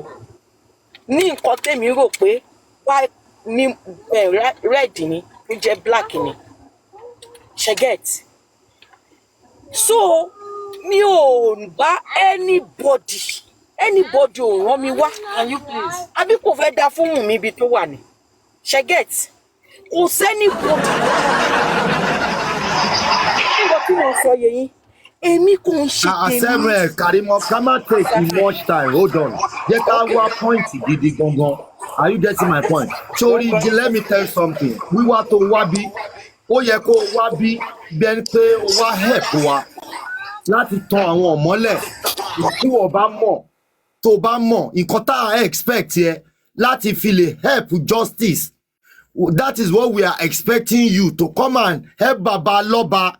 Nǹkan tí wọ́n bá mọ̀ ní kó sọ ẹni tó pa lágbájá àdẹni tó sọ ẹni tó pa ibi tí wọ́n rí dé Èkó tó lọ àwọn ọ̀rìn tó rìn tó bá fẹ́ kí bàbá yẹn kó forgive ẹ àwọn ọ̀rìn tẹ́ rìn lẹ́kọ̀ọ́ you need to tàn mọ́lẹ̀ àfi tó bá dẹ̀ fẹ́ yẹn you better let's káwà bá ṣe wà yẹn.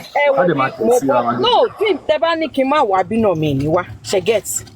mo ti ní ọ̀dọ̀ tèmi tí bá ní nǹkan tí mo fẹ́ sọ ńbẹ̀ máa sọ bọ́ fúnra ara mi ni mo ti lọ sọ́dọ̀ Papariano ti wá sọ́dọ̀ mi ṣe get so I was just going around pé kí ló ń ṣẹlẹ̀ ńbẹ̀ yẹn I have no bad intention as a matter of fact gan ẹ̀yin tẹ́ wà ń bì gan ẹ mọ̀ so much lọ́wọ́lọ́wọ́ jù mí lọ ṣe get bí mọ́mí Rich Grace ṣe sọ̀rọ̀. náàmọ̀ nítorí pé àwa náà máa gbọ́ Kàrímọ́ ọ̀rọ̀ tí ń yanjú sí nítorí pé àwa náà tún di kòkò débẹ̀ ló ṣe náà mọ̀ ibi tí wọ́n bá mọ̀dé tó bá fẹ́ mọ̀ pé kí bàbá yìí nítorí ó sọ language kan oníwọ̀gán bímọ títí tiẹ̀ which is àwa náà bí títí wa are you getting my point? ìwọ náà wò ta ló máa gbà kí ọmọ yìí ò kó wọ́n pa àbí wò mọ̀ pé wọ́n pa ọmọ yìí ni. ṣe rí nǹkan tí ó ṣẹlẹ̀ ojú Ọlọ́run tó ṣẹgẹ́tì mi bọ̀dá láti ṣé wọn ké ìgbà tẹ́mi máa fi dé Nàìjíríà gbogbo nǹkan tó ṣẹlẹ̀ ní ọjọ́ ẹ mọ̀ pé Amẹ́ríkà ni mo wà ìgbà tí mo máa fi dé Nàìjíríà ó ti di some days later ẹ fẹ́ kí n sọ nǹkan tí mi ò mọ̀ báwo mo ṣe máa sọ. wọ́n ní máa gbọ́ wọ́n ní kó sọ nǹkan má get me wrong mi ní nǹkan tó bá mọ̀ ni mo pè mí ní kó á sọ nǹkan tó mọ̀. gbogbo nǹkan tí mo mọ̀ ok kí lẹ rò pé mo sọ tẹ́lẹ̀ tẹ́ fẹ́ kí n clear gbogbo nǹkan tí mo mọ̀ lẹ́ ń sọ pé irọ́ ni. èmi tèmi mi ò ní rọ màámù tó bá jẹ́ òótọ́ nínú ọ̀rọ̀ ẹmu. ẹ jẹ́ ká ṣe báyìí àti Kàrímọ́ ẹ jẹ́ ká ṣe báyìí ọ̀rọ̀ justice for Mohbad yìí àti pé justice tá a ti rí ṣé ó affect me in any way or kò affect me at all. ṣé of course ó máa affect me. okay ẹ jẹ́ ká fílẹ̀ bẹ́ẹ̀ ni tó bá jẹ́ pé ó affect yín ibo gangan ló ti kàn yín jù tí ó ń dùn tó ń pè níyín jù nínú the whole thing which part of it is paining you most. ṣé the part pé the part that you are not pleased with in the whole thing that the part that is really getting to you that you don't like. The fact that we have not even know the cause of death. Let me tell you something. They said there was no cause of death.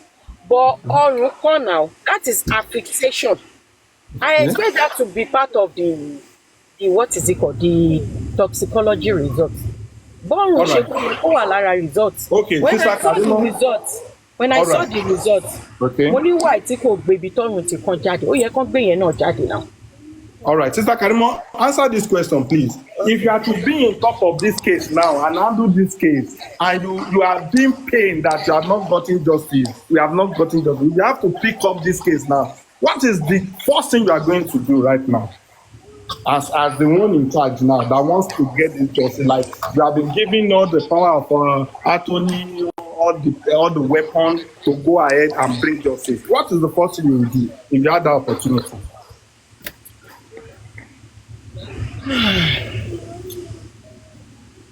So èèyàn tó wà láàráùnd òkú forget àwọn tó bá wà láàráùnd òkú nígbà tó kú àbí kó tó kú ló lè bá wa tàn mọ́lẹ̀ sọ̀rọ̀. Which means you are going to arrest everybody that is within the scene.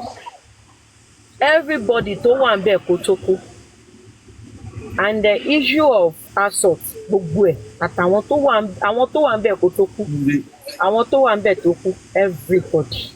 But are you aware that Wunmi is there and Wunmi is here to give us information? Don't mention that name. Can you use another word for that name? Don't mention that name. Like seriously, okay. Finally, that I want to ask you, what is your opinion about DNA? Westo.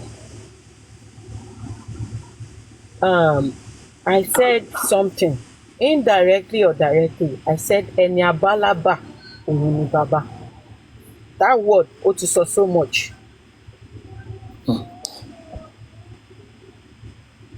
So should DNA be done, or you see no reason why it be done?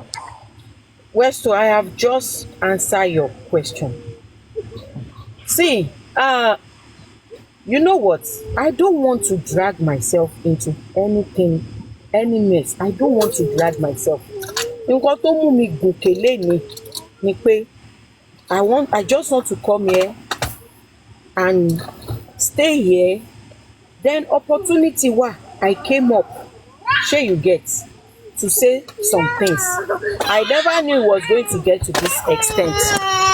But ìgbà tí mo wá bọ́lẹ̀, ni mo rí pé everyone was aggressive and saying all kind of stuff and all that. Shey get? So if there is a need for DNA during the investigation, they should go for it. Since the cause of death is not ascertained, if there is a need for it, let them go for it. Have you in any way, since the beginning of this justice, have you in any way asked Mumi, sorry to use the word because I don't want to hear that name. See, can you ask me question? If you can, please ask me question pertaining to Baba or something. You know why I don't want to be going so far Orúkọ yẹn, about Baba? ṣẹrẹ́ ni tó ń jó orúkọ yẹn, ọ̀sán àtòyí lèmi àti ẹ̀, mi ìfẹ́ gbọ́ orúkọ yẹn. Ṣé get? Please. So can you ask question about Iya Mohbad, not Please, me? we are particular about what killed Mohbad. We are not particular about Baba here.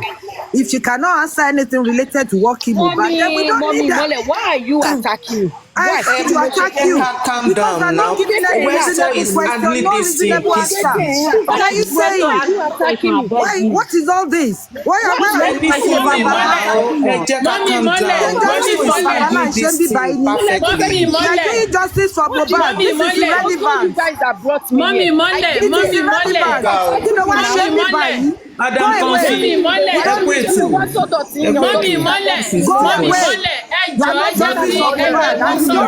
justice for Mohbad. Go away. What are you doing?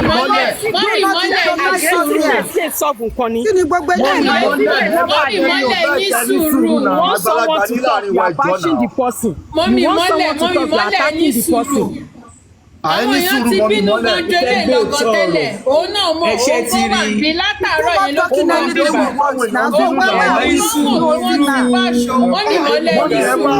ẹ jẹ́ ká sòótọ́ ọ̀rọ̀ wípé ó lè padà wá bó tíráì náà.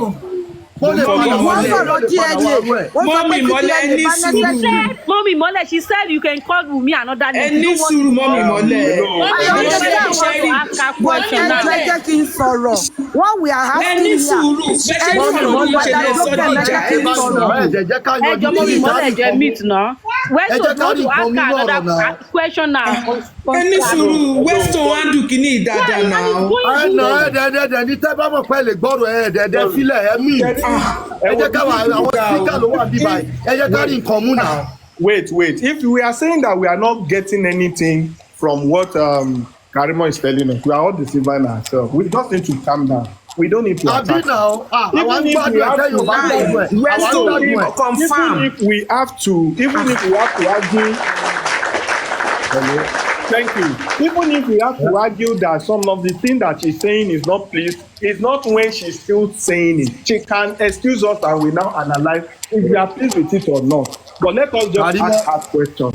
Karimo. Mo ń gbọ́ yín. Jọ̀ọ́ mo jẹ́ sáré béèrè question kan lọ́wọ́ ẹ̀. Okay. Ǹjẹ́ Wùmí orúkọ ọ̀la lè pé ǹjẹ́ Black Widow ǹjẹ́ ó sọ fún ẹ wípé òun àti Mohbad já nínú mọ́tò àbí wọn sọ fẹ́ pé òun àti Mohbad já nínú mọ́tò? Èmi ò gbọ́ gbogbo yẹn, mi gbọ́. Ṣẹ́rí ìbọ̀dà láti. Èèyàn tó bá jẹ́ liberal person níbí báyìí, ó máa mọ báwọn liberal ṣe máa act. I'm a liberal person. Ṣé get? Ṣẹ́rí mo ti realize nǹkankan tí n bá tún lé ayé mi wá. Tọ́rọ̀ bá ṣojú mi gan mi ní dá sí. Mi ní sọ jù yẹn lọ. Tọ́rọ̀ bá ṣojú mi ní dá sí. Yeah, over to you, Westo, over to you. Okay, thank you, Brother Lati. Sister Karimo, there is this thing I want us to. Someone should mute, please. She's the one that's supposed to use the network. Yeah. Okay, no problem. Sister Karimo, there is this thing I want us to clear once and for all. And that is the part that you also said it, that everybody at the crime scene should be, picked up. But there is someone that I'm having personal issue with, and that is the part of the nurse. What I want to ask you is that maybe before, during, or after the death of Mohbad, have you at any time have an encounter or conversation with the nurse? Or is it someone you know at all? Have you talked to her maybe before the event, the death, during the death, or after the death, or in the course of this justice for? Okay, I see why you guys are attacking me because you feel like I know much. Westo, I don't know who is the nurse. Let me tell you something. Is it not even a slap on my face that I'm a nurse in America and they call the quack nurse for my brother-in-law? Do you think it's not a slap on my face? I don't know any nurse. I don't know about any call. I don't know about anything. I only heard about the deaths. Now, Sister Karimo, my final question, I may ask more later, but I want us to go back to this Wait, part. let me address the embassy situation. Of course, Okay. I went to the embassy. And that is what I want to ask you. Of course, I did went to the embassy. I've been on this traveling case before Karimo. he died. Karimo. Sir, mo ń gbọ́ yín. Jọ̀ọ́jẹ́ sáré bíbèrè wọnú kínní. Ṣebí ìwọ ló gba lọ́ọ̀yà fún àbúrò ẹ̀. Ẹ ṣe question tẹ́ béèrè yẹn. Ṣé rí tí bá parọ́ kí ẹlẹ́dàá bàbá kó dáa fún mi? Lóòótọ́ èmi ni mo gba lọ́ọ̀yà bàbá Fálànà. Níjọ́ yẹn ní ọ́fíìsì bàbá ká tó kúrò ń bàbá lọ́dọ̀ bàbá Fálànà. Bàbá gba nọ́mbà bàbá Mohbad lọ́wọ́ wa. We gave them. We went there that he should represent the whole family.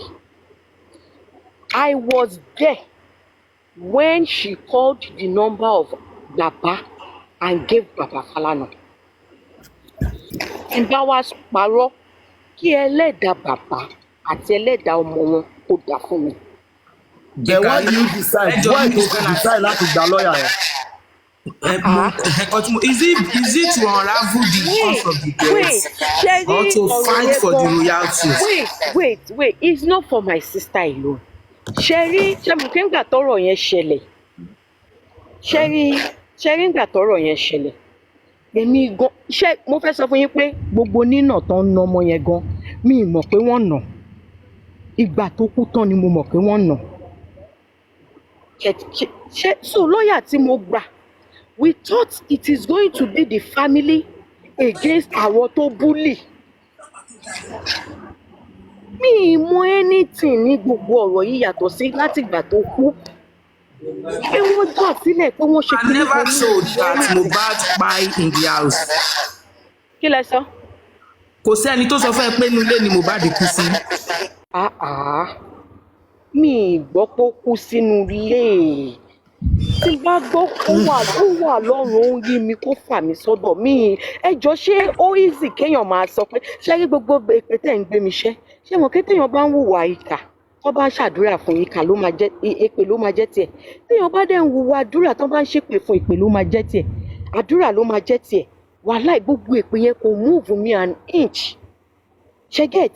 Thank you. Ọjọ́ Tuesday ẹ jẹ́ kí n tún bẹ́ẹ̀ Karimo kí ló dé tó pe bàbá nígbà tó máa gba lọ́ọ̀yà fún àbúrò ẹ̀ kí ló dé tó kọ́kọ́ pe in-law ẹ̀ nígbà tó arrive ní Nàìjíríà kí ló dé tó kọ́kọ́ lọ Ifẹ̀ tí èkó lọ sọ́dọ̀ in-law láti lọ béèrè kó tó gba lọ́ọ̀yà ó wá lọ gba lọ́ọ̀yà fún family kó dẹ̀ gba lọ́ọ̀yà fún àbúrò ẹ̀ why that lawyer please tó bá lè tọ̀ mọ́lẹ̀ díẹ̀ inú mi á dùn jọ. Bàbá gan ò rí mi rí bàbá rí.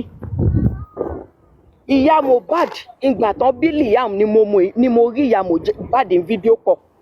ẹjọ sáré béèrè question ni. I don't know these people, they don't know me. ẹjọ kí ni bàbá tó sẹ́ ká ló mọ̀ mí rí. Can I ask this question please? Can I ask this question? Kí ló dé ta sọ pé tí ìyá Mohbad bá sọ̀rọ̀ wọ́n máa crucify kí ló dé ta sọ pé tí ìyá Mohbad bá sọ̀rọ̀?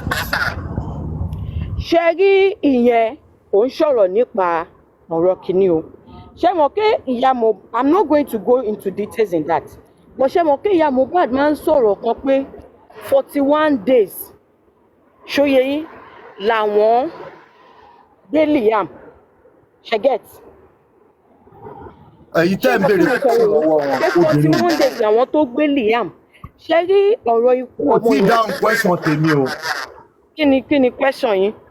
má jẹ́ bí ìfẹ́kàn interject jẹ́rọ mo ẹ máa jẹ́ kó dáhùn question kọ́tọ́ ká tún máa béèrè ẹ jọ a mọ̀ pé gbogbo ara ni ló ń gbóná lára ẹ̀ ẹ jẹ́ kó máa kọ́kọ́ dáhùn kọ́tọ́ ẹ mọ̀ páwọn kan ń sin record. ìfẹ́ pẹ́ ń bí bàbá mi ṣe kíá I came back. ti lọ́ọ̀yà yẹn ni mo bá mi dáhùn ti lọ́ọ̀yà yẹn pé wáì tó fi pe bàbá ṣẹlẹ̀ ní tí Mohbad. ìjọba bá fẹ́ kí n sọ màá sọ fún yín kò sí nǹkan tẹ́nibọ́dì máa fi mí ṣe wọ́n máa drag mi kọ́ drag mi máa gbọ́ Kàrímọ́ mò ń gbọ́ yín. Kàrímọ́ bá mi dáhùn question yẹn wáì tó fi pe bàbá Mohbad kó tó gba lọ́ọ̀yà àbí lẹ́yìn tó gba lọ́ọ̀yà. mo bàbá rí mi tí ẹ mọ̀ pé ó ní bàbá ọkọ ṣé mo mọ̀ pé ó ní bàbá ọkọ ni ìyá ọkọ no calm down mi beg ya calm down. èmi náà ní nǹkan táwọn pípú yìí ṣe fún mi náà ẹ mọ̀ bí mo ṣe mọ̀ ìyá Mohbad ẹ mọ̀ bí mo ṣe mọ̀ ìyá Mohbad ok ó bímọ ọ blọọkù mi láti 3 years ago 2021 lọ ti blọọkù mi all of a sudden ọjọ́ tó oṣù tó bímọ lọ pè mí kó lóyún they call me this week okay thank God this is first week in August they called me first week of August that she's pregnant the following week they called me that she had a baby then I was like ṣé máa ń lóyún lóṣù kọ̀ọ̀kan bímọ lóṣù kan ni mo dẹ̀ gbèsè gbé pé mi ò lè bínú jọ ọlọ́run máa kí kankan ṣe ọ̀tá ọmọ wọn lé ẹ̀gbọ́n ẹ̀ nínú ẹ̀ ò dùn sí pé ó bímọ ibi tí mo ti ń ṣe fídíò kọ̀ ni mo ti rí ìyá Mohbad tí n bá parọ́ kọ́lọ́n kó dá ẹjọ́ fún mi ṣẹ́gẹ̀t ibi tí mo ti ń ṣe fídíò kọ̀ pé jẹ́ kí n kí Liam mo wá rí i pé ìyá Mohbad wá síbẹ̀ àti girama wọn ó dẹ̀ ṣe sọ pé kí mi ti ya ọkọ òun mo dẹ̀ kúnlẹ̀ ẹsẹ̀ mi méjèèjì l'Amẹ́ríkà ń bì báyìí mo kúnlẹ̀ ẹsẹ̀ mi tó bá wùn yín kẹ́ sọ pé mò ń parọ́ ẹ̀yin lẹ mọ̀ mo kúnlẹ̀ ẹsẹ̀ mi méjèèjì l'Amẹ́ríkà báyìí mo ní grandma ẹ̀yin ni àná wa màá wá mọ̀ yín pẹ̀lẹ́pẹ̀lẹ́ tí n bá wálé ṣé mọ̀ pé mi ò lè náǹfààní àti bá bàbá sọ̀rọ̀ tó láwọn àti bàbá ò sí in good times èmi ò gan ò mọ̀ pé ìjà wà láàrin wọn bọ̀dà Láti mi ò mọ ẹni tó ń jẹ́ bàbá Mohbad mo mọ ya Mohbad ní April tán bí Liam. ẹjọ́ èmi fẹ́ bèrè pátá ọkọ ẹ má bínú ẹjọ́ má bínú. Kàrímọ́ answer embassy yẹn o. Yeah, she will answer later. Me, I want to ask her so she can answer together. DJ YK ni ignore the comment section. That you want to believe. Kàrímọ́ ignore the comment section. Gbogbo nǹkan tá à ń ṣe lókè ń bíbà yìí àfẹ́ rí nǹkan kan dì mú ni. You are saying DJ YK. Bàdẹ̀ sọ pé ẹ fẹ́ jà púpọ̀. Kàrímọ́ ó ti tó mo ní pé kó má ka kọ́mẹ́ǹtì mọ́ kí ló dé gan-an. Sister Kàrímọ́. Are you listening? I want to ask one question. Can I ask my question? My question was not answered. Edmond Latu, can you hold on, please? She said recently when... Okay, thank you. You said recently when you were having back and forth with your alleged sister, you said if Mama should come out, tí Mama bá sọ ọ̀rọ̀ tó bá lánàá tó sọ̀rọ̀. Okay, each time Mama come out, don't Mama usually say, wọn ò jẹ́ kí n gbé Liam, wọ́n jọ fún mi gbé ni. Don't she say things like that? Don't she say things like that? Kí ló dé tó jẹ́ pé I'm trying to tell you what is going on. Even you people here, you know much. You know why you know much? You're probably talking to one of the family. I don't know anything until when he died. Báwo lè lè ṣe yí báyìí? So hold on, ma. Sorry. If you're trying to say that you're talking as regards to Liam, now can we prep further? I want to agree with you with what you just said now. If I'm agreeing with what you just said, that it's because of Liam issue. Can we now say the reason why Mama Mohbad was not allowed to do the grandma for Liam was because Liam is not the grandchild of Iya Mohbad? No. I'm not going to go there. Mother-in-law mother-in-law and daughter-in-law fight. The reason behind their fight, I don't know. I'm married too. I'm not perfect in my marriage. Orí ọ̀fẹ́ Ọlọ́run ni. So I don't know anything. Even the fight of Mr. Loba and Wunmi, I don't know anything about it. That of Iya Mohbad, and I will tell you categorically, nǹkan tó fà á tó fi ń ṣépè fún mi dọjọ́ tòní, I confronted them. Pé ìgbà tèmi fẹ́ bímọ èmi àti yọkọ mi lájọ wọ labour room. Níbo ló ti ń ṣe ńlẹ̀ Yorùbá tí o máa bímọ tẹ́ ẹ̀ ní jẹ́ kí ìyá ọmọ fọwọ́ kan mọ́. Ẹ bá fẹ́ gbọ́ lè ní kẹ́ gbọ́, ìdí tó fi ń bá mi jà nìyẹn. Did you also ask them that why is it that Mohbad or Baba Mohbad was not given the placenta? See, in that aspect, I cannot venture into that. She gets. I can't venture into that. But okay, hold on, Even man. the issue of placenta. You know the issue of Hold on, man. Ọ̀rọ̀ placenta yẹn. Ṣé mọ̀ pé bàbá ọmọ náà máa fún placenta? ẹ jẹ́ kí n sọ kọ́kọ́ fún yín. Ìjà ló dé lórí dòwe o. Bàbá ló kọ́kọ́ gbogbo yín sọ pé mo kọ́kọ́ jáde, mi kọ́ mo kọ́kọ́ jáde o. Tẹ́ bá rántí bíi burial ground, Ìyálọ́ládé ló kọ́kọ́ jáde. Bàbá was not even with her when she came out. Ìjà ló dé lórí dòwe, bàbá bú wa, èmi náà dẹ̀ bú bàbá. Mo dẹ̀ ṣe apology pé kí bàbá má bínú. So gbogbo ebú tí mo bú bàbá náà bú wa. Mo mú wá wò pé àgbàlagbà ni mo sọ̀rọ̀ sí, ni mo ṣe ní kí bàbá má bínú everything tí mo ṣe lórí platform mi. Yeah. I heard that, and I think I applauded you for that. But don't go far. You also said. Let me tell you something. Ọmọ Yorùbá ni mí. Hold on. You also. I'm a typical Yorùbá lady. Mo mọ̀ tó lóhùn tẹ́yìn máa ń. Wait. This question is very important o. Wọn kì í fi ìkàṣoko. If the baba ọkọ want to say he want to bury the placenta, nǹkan tẹ̀mí wí pé wọ́n ti ọmọdé bọ̀ ni pé tẹ́ ẹ̀ bá fẹ́ kàn sí síbi táwọn orogún tó kù wà. Ìwọ ọkọ, bóyá ìfọ̀rọ̀ làgbàlagbà náà ni, ìwọ ọkọ tẹ̀lé bàbá ẹ̀, bóyá lẹ́ẹ̀kan tó ra kan síbì kan ni, ìwọ àti bàbá ẹ̀ lọ sin síbẹ̀. Ó dẹ̀ wà láàrin ìwọ àti bàbá ẹ̀. Ṣé get? But hold on, please. Let me just the final note. But you said, now again, you said if you could remember that maybe they used to mistakenly exchange baby in the hospital. Don't say that. Let me clear that one. Mo reporting circulate that I said they exchanged the yam. I didn't say that. This is what I was trying to. I'm not saying I'm not saying you said that. I didn't say. I'm not saying you said Liam. Why convince should be example? That's what I said. I said even at the hospital, Elomi derive fun. Because I'm in the medical field, I know what goes on. Elomi derive. If I'm not you, I'm just saying. I'm not saying our own situation. A lot of leni come and support one more alewa for ọkọ wọn.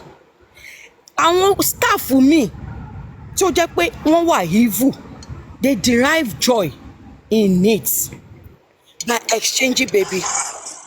But did you know that Liam was not giving birth in the hospital? I was on the line on the day. I said I don't know when they got pregnant. How will I know anything about him? I was on that live where you said they want to do DNA. They want to do what? The Liam DNA, they're asking for paternity and so on. And you said they want to mention kò sí ẹ wo bí kò sí bẹ́ẹ̀ ṣe lè bí question lọ́wọ́ mi pa wọ́n mọ́ra mi. Nǹkan tí n bá sọ ni màá sọ. Ṣé get? What I okay báwo ẹ jẹ́ ká ṣe báyìí ká tẹ̀lé pé òótọ́ ló wáyé bẹ́ẹ̀. I will now come out and say Wùmí pààrọ̀ ọmọ ẹ̀. Mr. Miwa ẹ gbé àwọn. Ẹ wo náà. Question kí n tó bọ́ sílẹ̀, just one question ẹ jọ̀ọ́.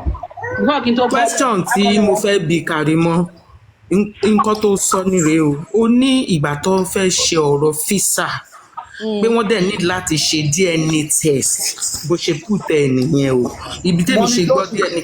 nǹkan tí mo sọ kọ́ nìyẹn ẹ má kó bọ̀wọ̀ bọ̀ mí lọ́wọ́. èmi ìmọ̀ nípa visa kankan ẹ má rope mi ìmọ̀ nípa visa kankan wọn ò ṣe visa kankan mo ní pé tán bá fẹ́ ṣe visa ní Canada wọ́n bá fẹ́ ṣe travelling visa wọ́n máa ń request fún DNA ta ni ò tí travel bí báyìí tó ti kọ́ ọmọ àtìyàwó ẹ̀ travel tán máa ní kó ṣe DNA. Kàrímọ́ ṣé o mọ̀ pé time tó sọ yìí pé wọ́n máa exchange ọmọ náà ní kíní hospital yẹn ṣé o mọ̀ pé you said it at the wrong time at the time that we were looking for Sister Baba Liam pé mohbad you said so. Sister Kofi I didn't say that. You said so. ẹ mọ nǹkan tó ṣẹlẹ̀ ẹ clear ẹ bá ní lọ́wọ́ ẹ clear they should bring me Samu ìwà ọ̀tún bá fẹ́ mú mi tó bá jẹ́ mi náà la máa yanjú gbogbo ká yanjú gbogbo bring me Samu ìwà ọ̀ kí lẹ máa parọ́ fún mi. a fẹ́ sọ̀rọ̀ kíní ọ̀la wa a fẹ́ sọ̀rọ̀ pet wa ọ̀la. èmi ò mọ̀ pé kọ́kọ́ wà lọ́la ẹ̀yin gan lẹ gbé mi débi ibẹ̀ kíní tẹ̀ ibẹ̀ ṣe ń ṣojú yẹn ni mo rí ni mo ní èwo ni Kofi tún gbé. ẹjọ́ ẹjẹ bèrè kankan ẹ̀yin mọ́mí jẹ́ ẹjọ́ mẹ́bìnrin mo fẹ́ bèrè kankan lọ́wọ́ yín ẹjọ́ nígbà tí ẹ dé Nàìjíríà àdéṣà dé Nàìjíríà ẹ ṣáà máa bèrè question kí ni nǹkan tó sọ fún mi kó pa mohbad number 1 and number 2 wọ́n á ṣàṣọ nǹkan tó ṣẹlẹ̀ fún yín bí kọ́kọ́ tó mú yín lọ kẹ́ tó mú ọ lọ sọ́dọ̀ Fálànà lọ́ọ̀yà Fálànà. nǹkan tó ń gbé síta fún gbogbo yín ló sọ fún mi nǹkan tó gbé síta fún gbogbo yín ló sọ fún mi pé nọ́ọ̀sì ló wá treat ẹ̀rọ nínú nǹkan tí mo gbọ́ nìyẹn. ok ló fún lábẹ́rẹ́ so ìgbà tó sọ pé wáì tó ṣe wá jẹ́ èyí ò ṣe wá sọ fún wọn pé wáì tó ṣe jẹ́ kí nọ́ọ̀sì lọ àdámúlẹ̀. Kàrímọ́ wáì tó ṣe wá máa ó wá yẹ kó wá máa call out to nurse. kí n call out to nurse ṣé gbogbo ìjà rí ẹ wo ṣó kan tí mo ṣe tí mo ní 72 hours tí mo dárúkọ àwọn tọ́jọ wà ní gbogbo bí ṣó tí mo ní 72 hours before the show. ẹjẹ ń bèrè lè in your interview gbogbo narration tí ẹ̀yin máa ń rántí. in your interview you said and I quote that when you were leaving Falana's office that on your way going you met Konibaje. That Konibaje stopped you and you guys came down from the car and you guys oh God. Now. So what happened?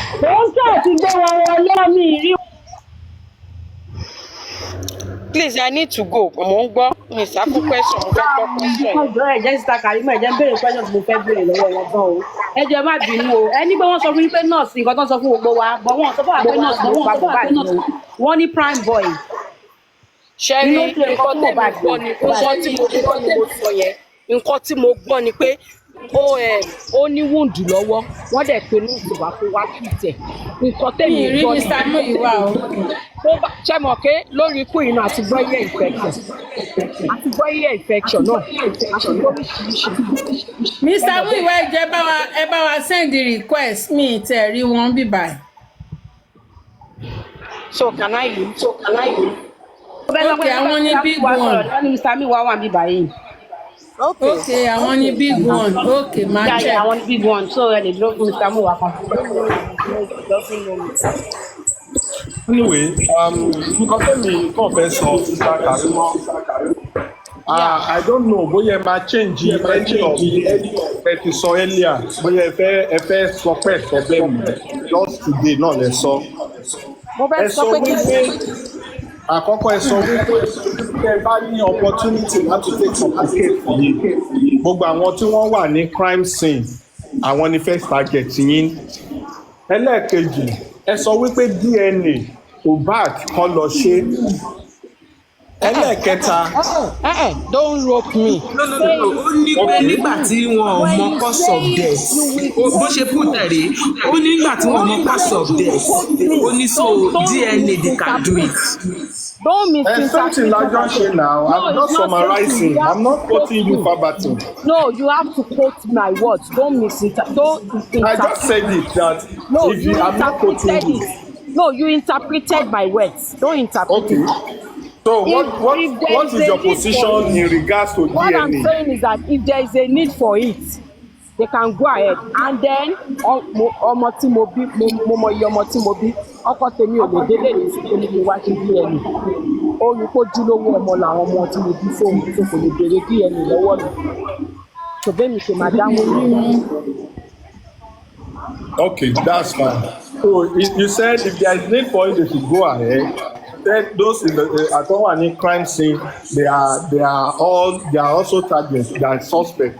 Then there is another one I asked you that I said, what part of this case is the most painful to you?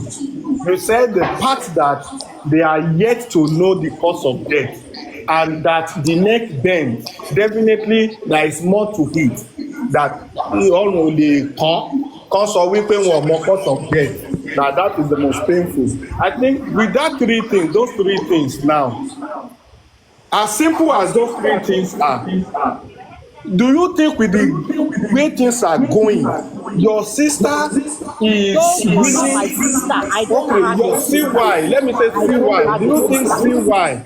see why is on the part of justice or trying to get the cause of death or trying to get justice for her acclaimed husband? That question me I cannot answer it because èmi gan fúnra mi wọ́n gbé mi handicap, so I can't answer it.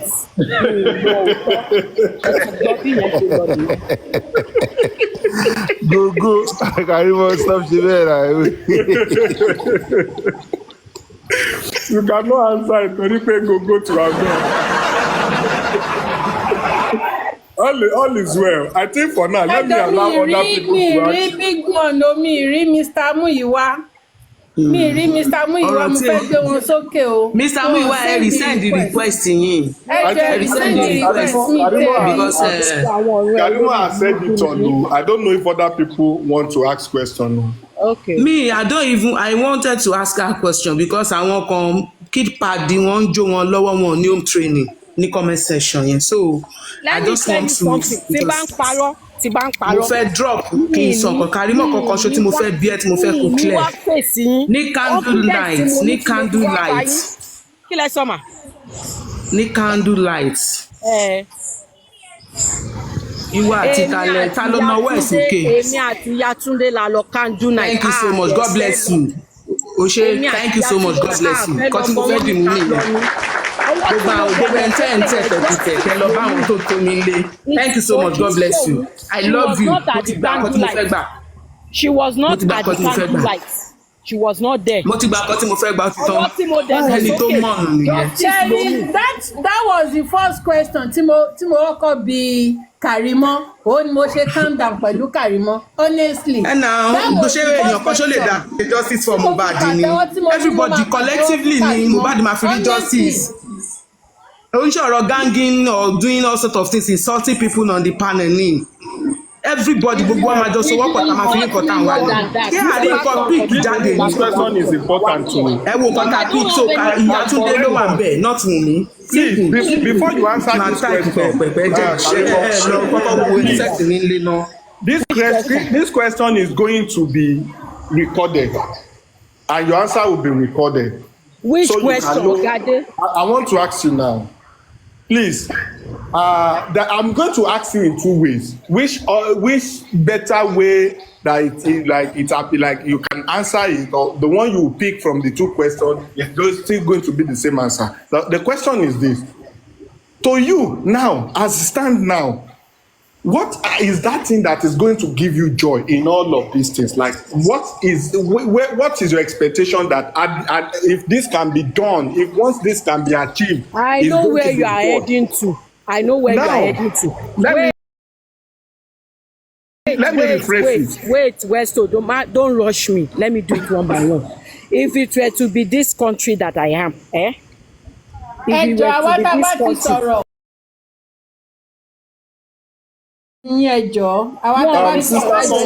Please let this pause. You Go are, on, sis. you are asking the same question. It's a repetitive question. That's Go what you're on. doing. You are doing a repetitive question. If it Go was on. to be in America, one is upon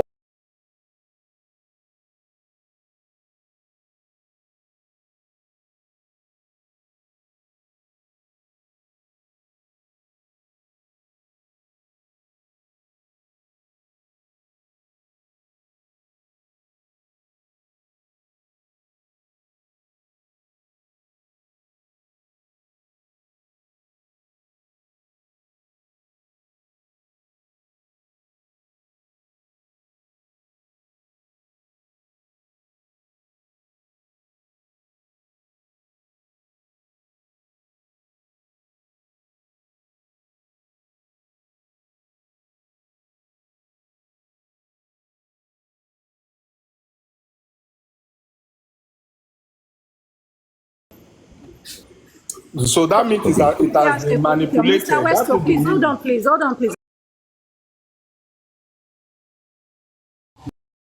Madam Karima, good Lady evening. Karima. Abi, good Okay, well afternoon. done. Good evening. You said something here on this platform, and what you talked about was that you got called initially. That's what you first said when we asked you if you were called. The time you called, you said no, you got called. So now I have other questions, but this is the first one, right? Then later you now confirmed it that you also called. I need the timing. At what point in time?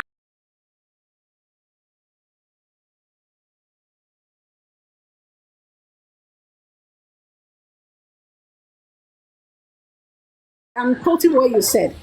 You now on the first your interview with Daddy Freeze, you stated it that you called her early in the morning to wish our son a happy birthday. Yeah, when we asked you, you said no, that she called you. So now that means there are two time frames. At what point in time did you have your breakfast in US? And also, at what point in time did you make your call?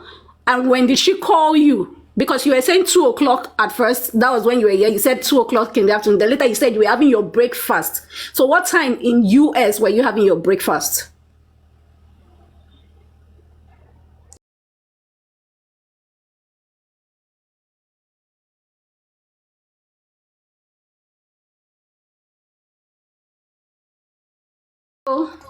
Hello. Yeah. Mo ní problem tí mo rí ni pé tẹ́ bá ti conclude kan ẹ wá pin ẹ̀ mẹ́ni yẹn lọ́rùn. When No, I I haven't came here the concluded. first I time, asked you no, a question. I didn't hold on. When I came here, did I mention that 2 hours ni mo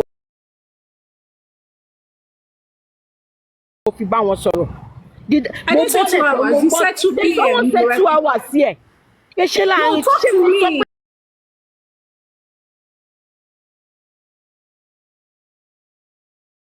wàá sọ nǹkan kan fún mi? Níbo ni mo ti bá yín sọ pé mo bá kàrí mà bá sọ̀rọ̀ 2 hours? Here is what happened again, and this will be the last time I'm going to explain myself. Ṣé ń gbọ́ mi? Earlier that day, I work night shift. Mo dé láàárọ̀ ní nǹkan bíi after 8 or 9. Nǹkan bíi 9. US time, ba? Ní US time. Ní 9. Okay. Sometimes if I say breakfast, 9. breakfast ni mo máa tọ́jú ọmọ, mo máa tọ́jú ilé, mo máa ṣe bẹ́ẹ̀. Time tí n bá ráyè ṣe breakfast ni, as long as it's breakfast for me. And then téèyàn bá kú fẹ̀yìn, ṣé ẹ máa rántí exact time? Ẹ máa rántí exact time. Okay, now in the first time èmi ni mo pè. Nǹkan tó fa call yẹn, tẹ́ bá rántí nǹkan tí mo sọ tẹ́lẹ̀, nǹkan tó fa call yẹn ni pé mọ́mì ṣé ẹ ti pé àná yín pé ẹ ti dé US? Ó yẹ kẹ́ kí kẹ́ sọ fún pé ẹ ti dé US o.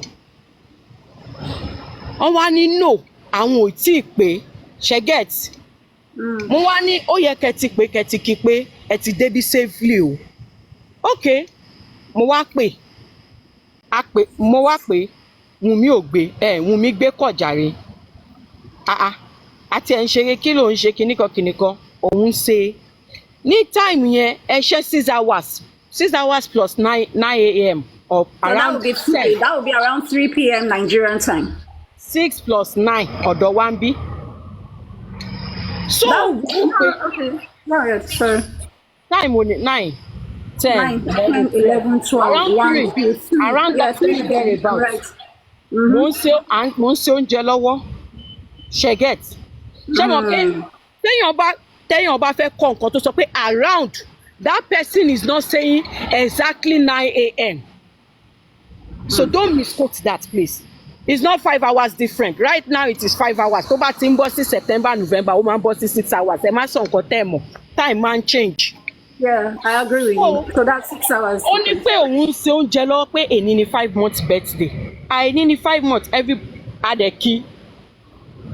Má gbàgbé pé o máa ṣiṣẹ́ o. Don't be a stay home mom o. Ó ní tóun bá pọ́dún kan lòun máa tó ṣiṣẹ́. Okay fine. Ọkọ ẹ̀ kọ́ mọ́mì ló fẹ́ kí wọ́n fẹ́ kí páwọn ti dá Amẹ́ríkà. Ó ń sùn lọ́wọ́. Ṣé get? Ó ń sùn lọ́wọ́ ní response. Ngbà tá dẹ̀ tún jẹun yẹn tá dáná tá dẹ̀ jókòó. Gáàsì ni mò ń lò. Tí n bá fẹ́ ṣe oúnjẹ oríṣi mẹ́ta mo lè lo gbogbo bọ́nà kí n ṣe tán láàrin 30 minutes. You need to put that into consideration as well. Okay, I do that. Thank you. But can I interject something? Dáná tá dẹ̀ jókòó. No, you answered the time. Hold on, let's not go further. Hold on, you've answered the time, which is very good. Thank you very much for that time you gave us. So Nigeria time, 3 p.m. At that time, didn't you feel the tension? Relax. Hey, wait, you said 9 a.m., right? September is 6 hours different. Around you. I said around. I work 11 to 7. No matter, okay, even if that's like... Okay, let's say to 3, right? I don't know exactly. Just the unexpected will happen in short time. No one can be specific about the time then, that time. But I knew when I heard about the call of the death. Okay, my darling, was so it was between 2 to 3 p.m. You know, and then you were advising her. Hold on, please relax. And then I'm trying to get you. Then you were advising her. And at that moment, she told you Mohbad was sleeping. But according to her testimony, Mohbad did not have come to treat Mohbad. In short, around that time, they were rushing to the hospital. Wait. Let me tell you something. We called her after she said they were celebrating. She has to go on her own business to go and finish the cooking. And I'm cooking as well. I have to continue my cooking. That same cooking that we called her, we were eating that food. So anything can happen within a twinkle of an eye. Okay, I get you. So at what time did she call you back to tell you Mohbad was dead? She was not even the one that called me. Who called you? I cannot disclose the person that called me. I received a call from the family. Okay, thank you very much. The other thing you stated here, right? Someone asked you a very lovely question. If you were if it were to be you now being on a neutral distance, I have answered that question. Yes, relax. I'm about to ask you a question. No, my darling, I'm about to ask you a question. Relax. Okay. I'm about to ask you the question. Relax. I'm reminding you what you said. I'm quoting what you said, right? So you stated that if it is you, everyone will be arrested. Thank you very much. But someone said cooking after night shift. Why wouldn't I cook? I worked last night. I have errands to do.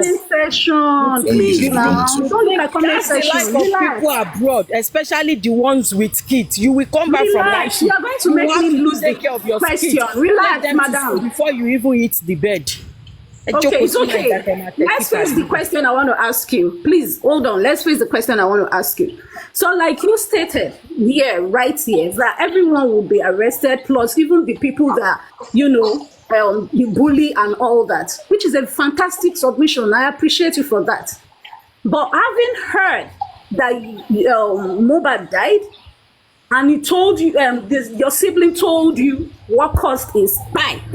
This is a question, 2 questions in one, because I'm giving you the scenario of what you said.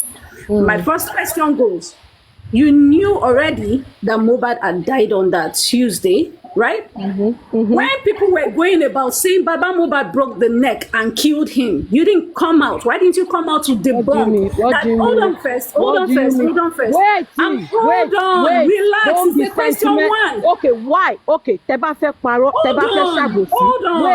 on. Relax. I understand. If we want to be clear enough, who was Yeah. the first person that called the family out.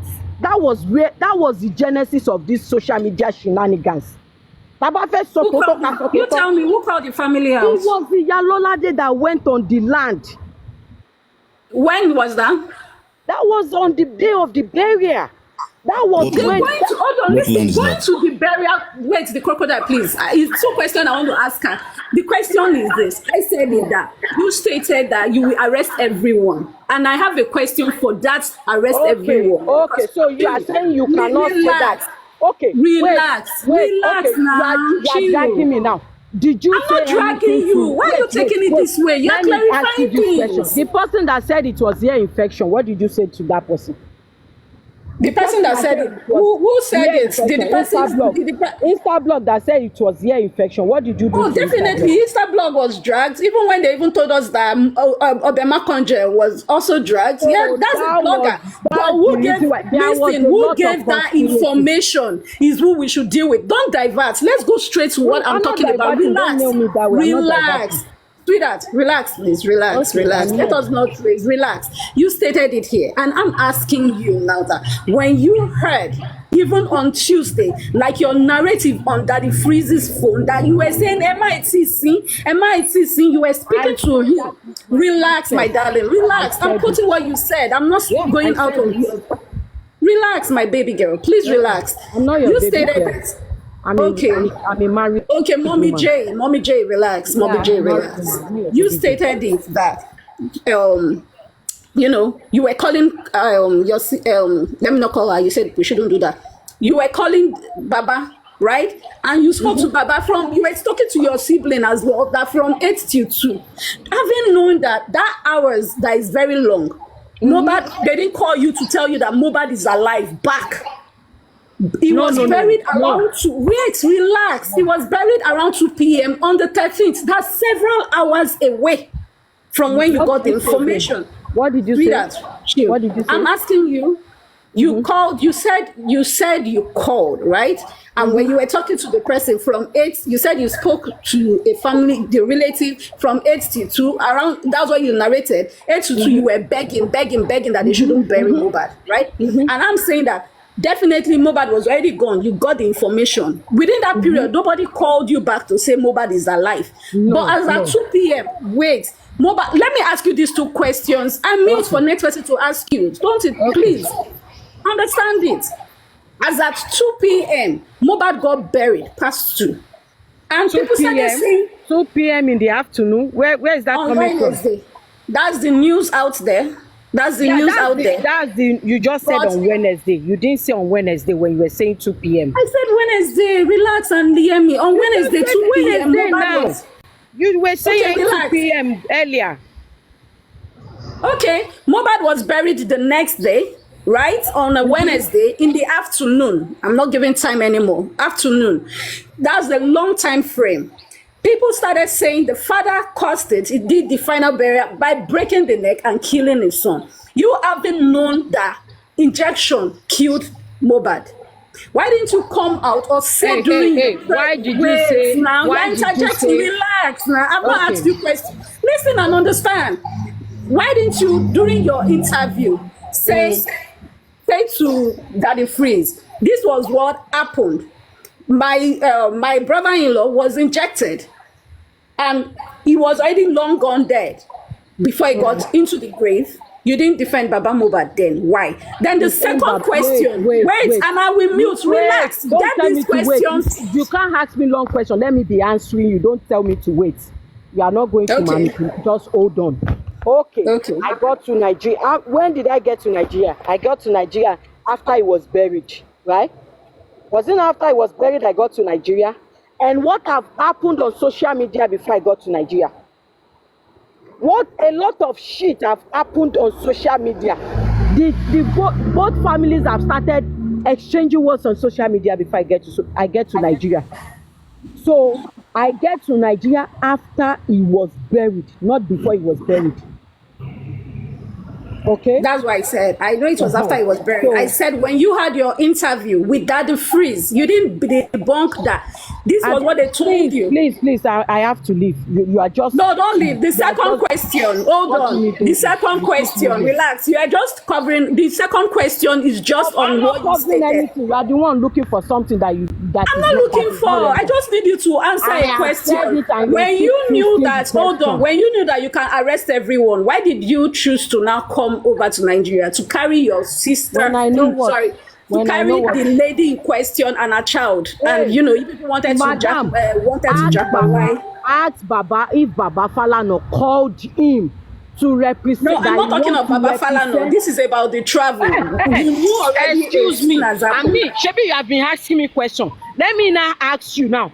Ask Baba Mohbad if Baba Falana called him and told him that he will be representing the whole Aloba family or not.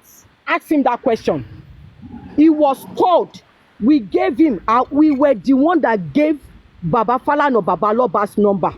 And Baba Falana called him and told him he will be representing the whole Aloba family. How many lawyers have you guys given Baba that Baba said no? But don't you think the man has a right? But why do you think you have to choose? Go ahead. You didn't answer my Why do you question. think you Baba have to to choose? say no to Baba Falana as well. I'm But going why to do you be think- neutral. But I'm why going do you to be think- neutral here. I just want to ask you, Baba why do you refused think you are the guys' one that will lawyer. choose? So there's possibility he refused Baba Falana's offer too. I'm Why going to do be you- neutral. Why do you think that you are in position to choose a You lawyer said Baba for rejects for Falana Mr. number. When Loba? you people, you are dragging him already and you You are expect Baba not- to collect that He number. dragged us Why do you think that you are in Iyalola position? dey You drag are the us one that unless if can you don't want choose. to be neutral. Tẹ́ ẹ bá wà neutral ẹ jẹ́ kí n máa lọ. What about neutral? Iyalola Okay, dey so drag us my own question is this. Baba, I heard your people giving Falana number now. Please, let Crocodile ask his question. Ẹ mọjọ́ tí mo rí Baba Mohbad sojú for the first time in It's my life. okay. You didn't answer my last question. No, Let cut me short. Crocodile You ask have the said your own. question. You know didn't when so I what saw I will Baba ask you is Mohbad this. for the first time in my life, it was on the burial ground. I saw him, he was wearing a orange shirt. And I saw Iyalola there. I was now asking, who is this man? Who is this woman? They now said, tó bá yẹ pé mi tí mọ̀ Ìyá Mohbad lè pray tó bímọ ni, màá rò pé Ìyá Mohbad ni. Wọ́n wá ní àmú tí mọ̀ Ìyá Mohbad, who is this woman? Wọ́n ní Iyalola dé ni. Wọ́n wá ní Baba Mohbad ni. Burial ground ni mo ti rí Baba Mohbad sójú for the first time in my life. So therefore, Iyalola dé ló kọ́kọ́ gbé wa síta bí ọmọ ọjọ́ mẹ́jọ. Lẹ́yìn yẹn làwa náà bẹ̀rẹ̀ sí ní dá wọn lóhùn. Adẹ̀tún dákẹ́, everybody were saying ṣọmọ yóò ní family, ṣọmọ yóò ní family until when I came out. Tẹ́ bá ṣe ń sọ tiwa, ẹ máa sọ tiyín náà, ẹ má kàn wà one-sided. Okay, so what I would just say is, Just a side question. If it was if it was Iyalola that asked those questions, why do you begin to launch attacks on Baba Mohbad? Since Baba Mohbad is not Iyalola, that's one. The second Why question can't is, Baba Mohbad hold Iyalola and say mi tí gbèdébẹ̀ yẹn? okay, but you attacked Baba, you attacked Mr. Loba. Baba Mohbad caution Iyalolade. No, you attacked Mr. Loba. You did not attack Iyalolade because it was Iyalolade in this case that committed that after the burial misbehavior. ground, they now went home again. Ní interview tó ṣe nínú living room. Tó ní ẹ wo létí mò ń gbé. Remember we were attacked there too. Lẹ́yìn interview ẹ wo létí mò ń gbé yẹn. If you really want to say the truth, go and check again. Iyalolade came out first on the burial ground. Baba was not there. Baba was across the land. Baba was saying that No, the reason why Baba said, "Look at the house I'm living," was because of certain allegations that were made against him for collecting money. But who attacked who first? Who came out on social media first? Who came out? Baba responded for Baba Mohbad. Baba responded to the allegations that he made. Talking about Iyalolade, I think she's talking about Iyalolade. It was social media first. Iyalolade said, and I quote, who came out first? Iyalolade called for the burial ground. You had an interview with Daddy Freeze first before Baba came out. Ẹ̀yin tó jẹ́ pé nínú yín bẹ ṣe wà yìí, ẹ̀gbin kékeré lẹ lè gbà. 1 minute, I beg you all, please, 1 minute. Okay, so anyway, this is my question. Mr. Westo, just hold on, please. Let me just ask my question because I've been here for a while. Now, my question is this. It's just one question. When I was telling you guys, Baba did not respond to my call. Baba was quiet when I was talking. mi ò wà after baba ń gbà yẹn o. Mo support baba, mo sọ tòótọ́. All right, When I so- was now saying the truth now, you are saying I'm after baba. All right. You know That's what very you good. Now, mean? And I'm going my to question is say this: you said Mohbad does not have anything aside from the house. What? So the question now is, okay, in your interview with Daddy Freeze, you said aside from the house, Mohbad does not have any. He does not have anything, right? I didn't say that. Ẹ má rope mi. Okay, Mo ní mi okay, mọ̀ okay, bóyá òun ló ní okay, ilé hold on. kí ni tèmi pẹ̀lú ilé. Okay. Ṣé mi ṣe agent ilé ni? Ẹ̀dẹ̀ ń béèrè Okay. ilé lọ́wọ́ mi. Mo ti sọ fún yín mo ní mi ò mọ̀. Ẹ bá ní question mi ẹ̀bí mi náà. Mo ní mi ò mọ̀ bóyá òun ló ní ilé. Bóyá òun kọ́ ló ní ilé. Ilẹ̀ tí mo rí tó fẹ́ lọ sí gan mi ì mọ̀ pé òun gan ló rà á. Ìjọ́ tó kú ni mo mọ̀ pé òun ló rà á. They didn't tell me he later bought the land. They did not tell me. I found out on the day of the burial pé ilẹ̀ yìí ṣe bí ilẹ̀ tí mo fẹ́ rà ni mò ń wò ìyá Lọ́ládé lórí ẹ̀ yìí náà. Lọ́sẹ̀ wá ń sọ fún mi pé Mohbad ti padà rà. Karimo. Sorry, you know, Moko, I just want you to be comfortable here, okay? I want you to speak at your own time, at your own pace. I don't want it to be as if you pay boya kini. Shey you understand? Okay. Because ṣé gbogbo nǹkan question tó ń béèrè tó sọ pé you did not say that, you said everything. I didn't say it. No, you said so. Sorry, I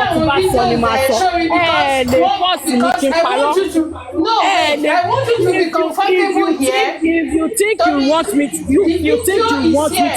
to help, if you think you want me to help, not in this manner. Tẹ́ bá fẹ́ kí n sọ̀rọ̀, tẹ́ bá fẹ́ kí n help, kò ṣe ní manner yìí. Ní sọ fún mi kí n sọ̀rọ̀ fún mi.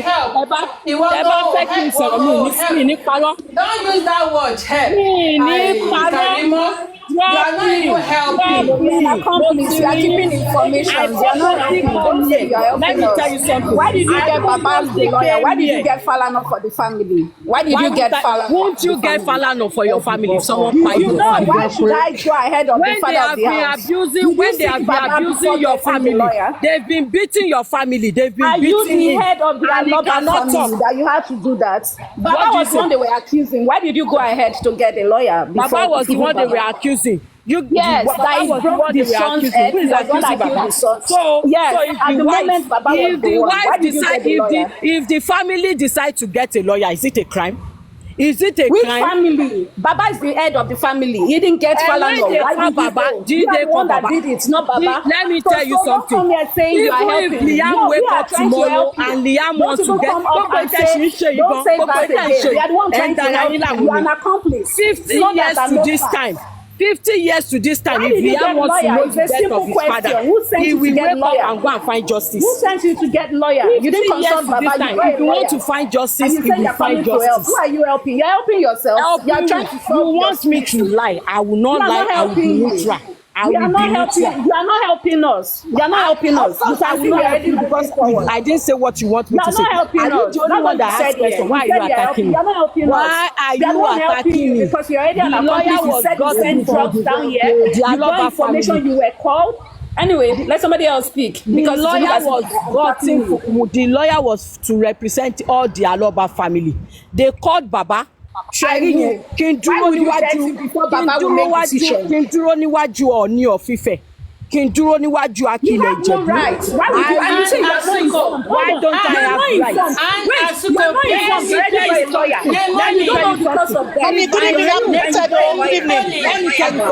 Let me tell you something. If I knew he was being bullied while he was alive, if I know about his bullying, I will get a lawyer from him. I will even go to CNN here in the US. I will advocate for him unlike when Nigeria government tí ní Mohbad bá kú tí yín bá yín. That is why I am. Tó bá yẹ pé mo mọ̀ pé wọ́n nà kiri bó ṣe ń nà yẹn ni.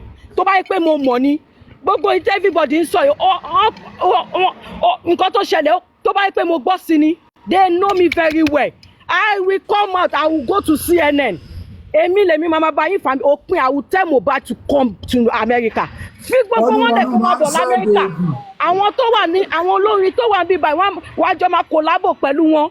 Ta ló sọ fún Mohbad pé kò lè kòlábò pẹ̀lú Justin Bieber?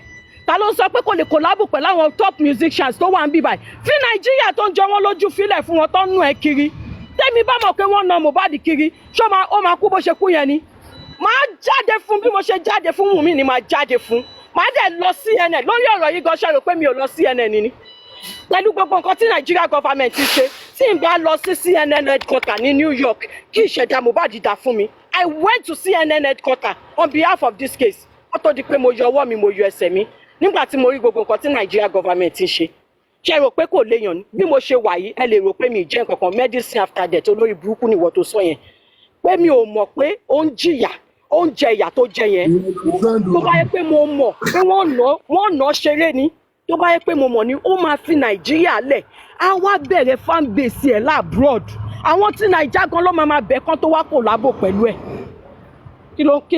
kí ni mi everywhere ẹ rò pé ó dùn mọ́ mi inú ni àbí mi ìfẹ́ láì fún ṣe ọmọ afábúrò tèmi ni ṣé mi ìfẹ́ láì fún ṣe ọmọ ẹjọ́ wọn ni ìgbà tọ́jọ́ yára wọn lówó mi síbẹ̀ ẹni tó bá yáwó lọ́wọ́ ẹ̀ kan gbowó lọ́wọ́ ẹ̀ mi síbẹ̀ tó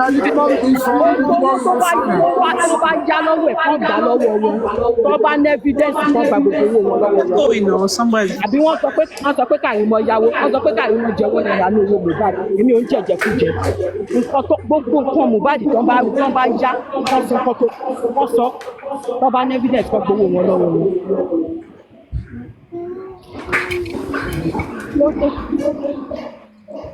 mi bá gbọ́ pé yà ń jẹ́ wàhálà ìyàwó mi. And Asuko, please can you please ask your question? Ó lẹ́nu pàbí ẹnu pọ̀.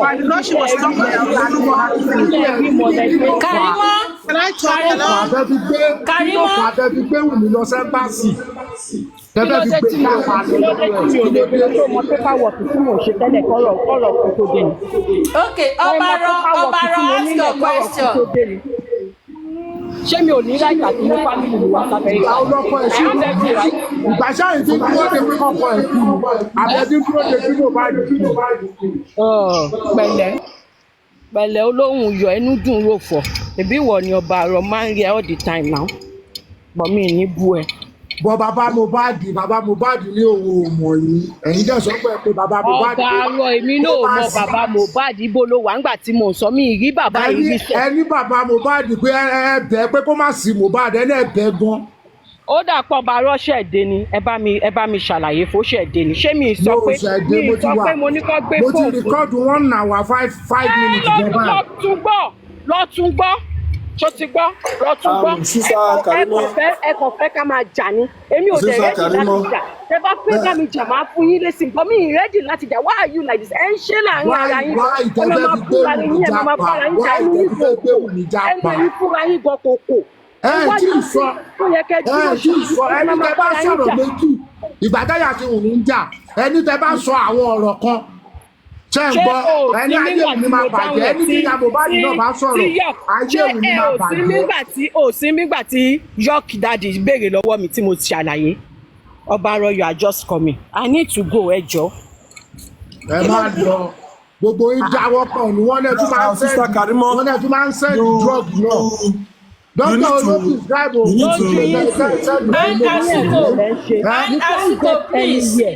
if you can't get anywhere if you continue like this lójú yín sí ẹ̀ ń ṣẹ̀fẹ̀. a máa jẹ́ ẹ̀jẹ̀ torí Nàìjíríà máa dá sí Nàìjíríà ẹ̀ ń fi Kàrímọ́ ṣe yẹ̀yẹ́ ṣe gbogbo ẹ̀. ẹ mọ̀ yẹn dájú wọ́n máa pa àwọn mi ni láìpẹ́ láì jìnnà ẹ̀ ní lẹ́nu tó jẹ́ òun. You know the only reason why I went to Yeye Kudi do you know why? Because ọ̀hún ara tí wọ́n balẹ̀ wọn ò ṣe bẹ́ẹ̀ yín ṣe ń ṣe ọlọ́run ọba and láàrin wait láàrin ara yín bọ̀ ara mi ò yá jẹ́ ń bọ́lẹ̀ ó lè fa mi. anybody inú yín bá ṣe mistake báyìí tó bá ṣe mistake ẹ máa dúdú àgbẹ̀ ẹ máa gbà tó máa ṣe ọ̀gbẹ́ni ẹ ti ṣe nìyí. So Kàrímọ́ káre o sọ̀rọ̀ Kàrímọ́ sọ̀rọ̀ kó rántí ẹni tó mọ̀ ń gbọ́ o so ara tiwa ni ò wá balẹ̀ àbí. Kọfí ara wa ló balẹ̀ kọfí ṣé bọ́ ṣe sísá kọfí ṣé bọ́ ṣe ń bù nìyẹn náà dá. Èmi akọmọdé àwọn justice for Mohbad ń bí ṣé mo gbogbo nǹkan tí mo ti sọ bí wàá ṣẹ́yìn lẹ pè mí ṣé bọ́ ṣe ń bù nìyẹn dá ẹ fẹ́ mọ̀rọ̀ ẹ wá ẹyọ pankẹ́rẹ́tì amúlétì ìgbẹ́. Gbogbo ègúkẹ̀bù tí bá ti bọ́lẹ̀ lọ kọ́mẹ́sì. Anna Suko, please, what do you have to say? Okay, I have a question for Karimo. My question is,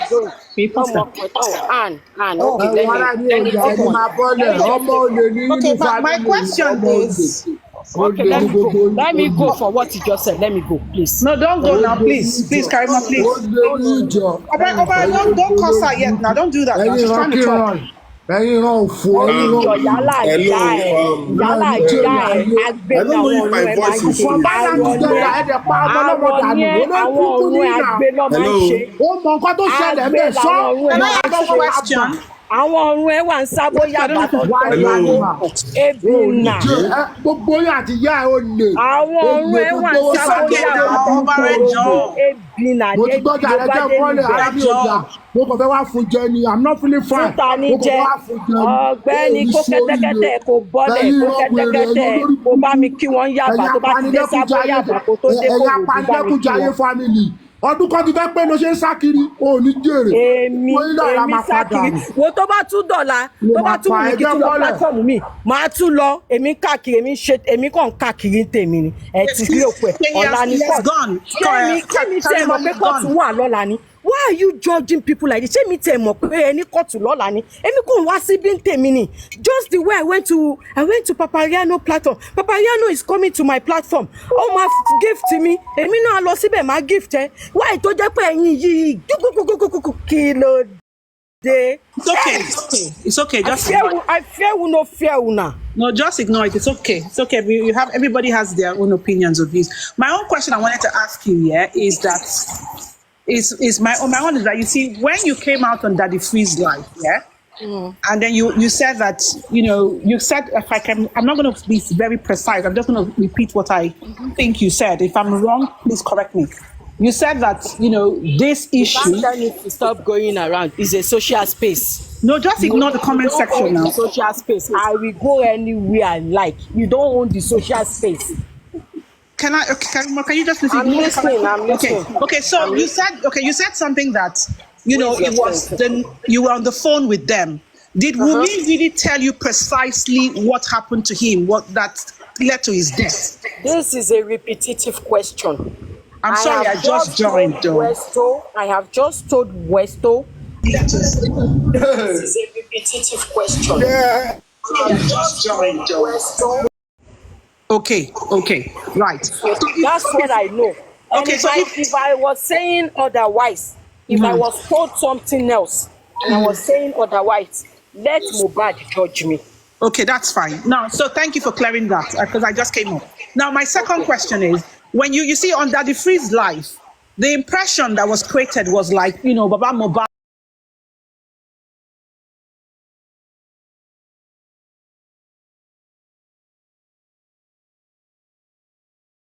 They were fighting Wumi. Wait. The impression you guys believed, because we were dragged first by our local. Okay, I asked a question. Kò sẹ́ni tó lè dáhùn. Ta ló kọ́kọ́ jáde tó sọ̀rọ̀ family in social media? Ta ló kọ́kọ́ jáde? Is it not from Yalola? Sister Karimo, that part is where I want to ask you a question. You have said that repeatedly. I want to know why you said Baba abused you, curse you, and you caused Baba, you apologize, and you said Baba started it. Can you just quote Baba's comment that made you to curse him before you apologize? Because you have said that repeatedly. Okay, I can't recollect. Westo, yes. I know you are smart in asking question. Èmi náà dẹ̀ wà ńbẹ̀ fún. Okay, look at it now. The burial ground. Ṣé nǹkan tí Ìyálọ́ládé sọ burial ground ẹ̀ bẹ́ẹ̀ ṣe ní fídíò tèmi náà lọ́wọ́ ní fídíò Ìyálọ́ládé náà wà ní tàǹbẹ̀ o àbí bẹ́ẹ̀ kọ́? Everything that Ìyálọ́ládé said. Who is Ìyálọ́ládé to Baba? His girlfriend, Abi. Okay. That wait So Karimo, ẹjọ ẹ bèrè question ẹ jẹ́ kí n land o. òun náà lórí question yẹn náà ni mo lórí question tó fẹ́ dáhùn mi yẹn tẹ̀ náà. mọ̀ pé ti wọlé ẹ jẹ́ kí n land. Bóyá land. Ní moment yẹn bàbá sì ló lórí ẹbí ṣẹgẹt obìnrin yìí irọ́ àìtí ìfẹ́ gbé sí mídíà jẹ́ kó kú sí wọlé náà because wọ́n ti fẹ́ sí jọ yẹn mi ṣe tèmi bẹ́ẹ̀ má ti bà mí gbé síbẹ̀.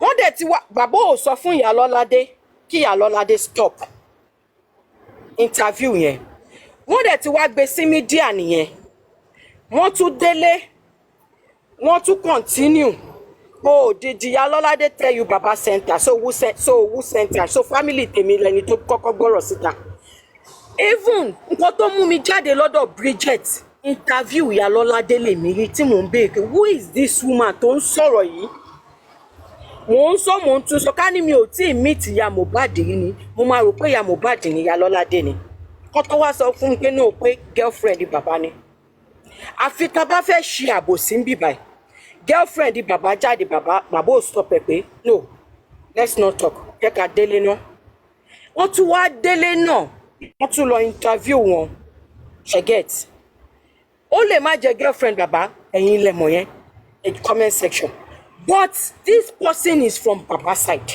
ṣẹgẹt wọ́n tún wá délé ẹ wo bí tí mò ń gbé ẹ wo kinní kan ìyá ẹ bàbá kinní kan mọ́mì kí ló ń ṣẹlẹ̀ láàrin ẹ̀yin àti bàbá ṣé bí bàbá Mohbad ní ó tún ṣe interview yìí ibẹ̀ ni mo ti nǹkan tó jẹ́ yẹ kí n jáde lọ́dọ̀ Bridget ni pé I'm one of her fan I used to follow her that is the reason why I came out and say tẹ́mi bá tẹ̀ mọ̀ kí nǹkan tó máa di rẹpẹtẹ báyìí ni mi ní dá sí because nígbà tó bẹ̀rẹ̀ tó Not that you have said, there has never been a place where Baba was specific in so dragging in the house you or Baba did not say mentioning anything in the house.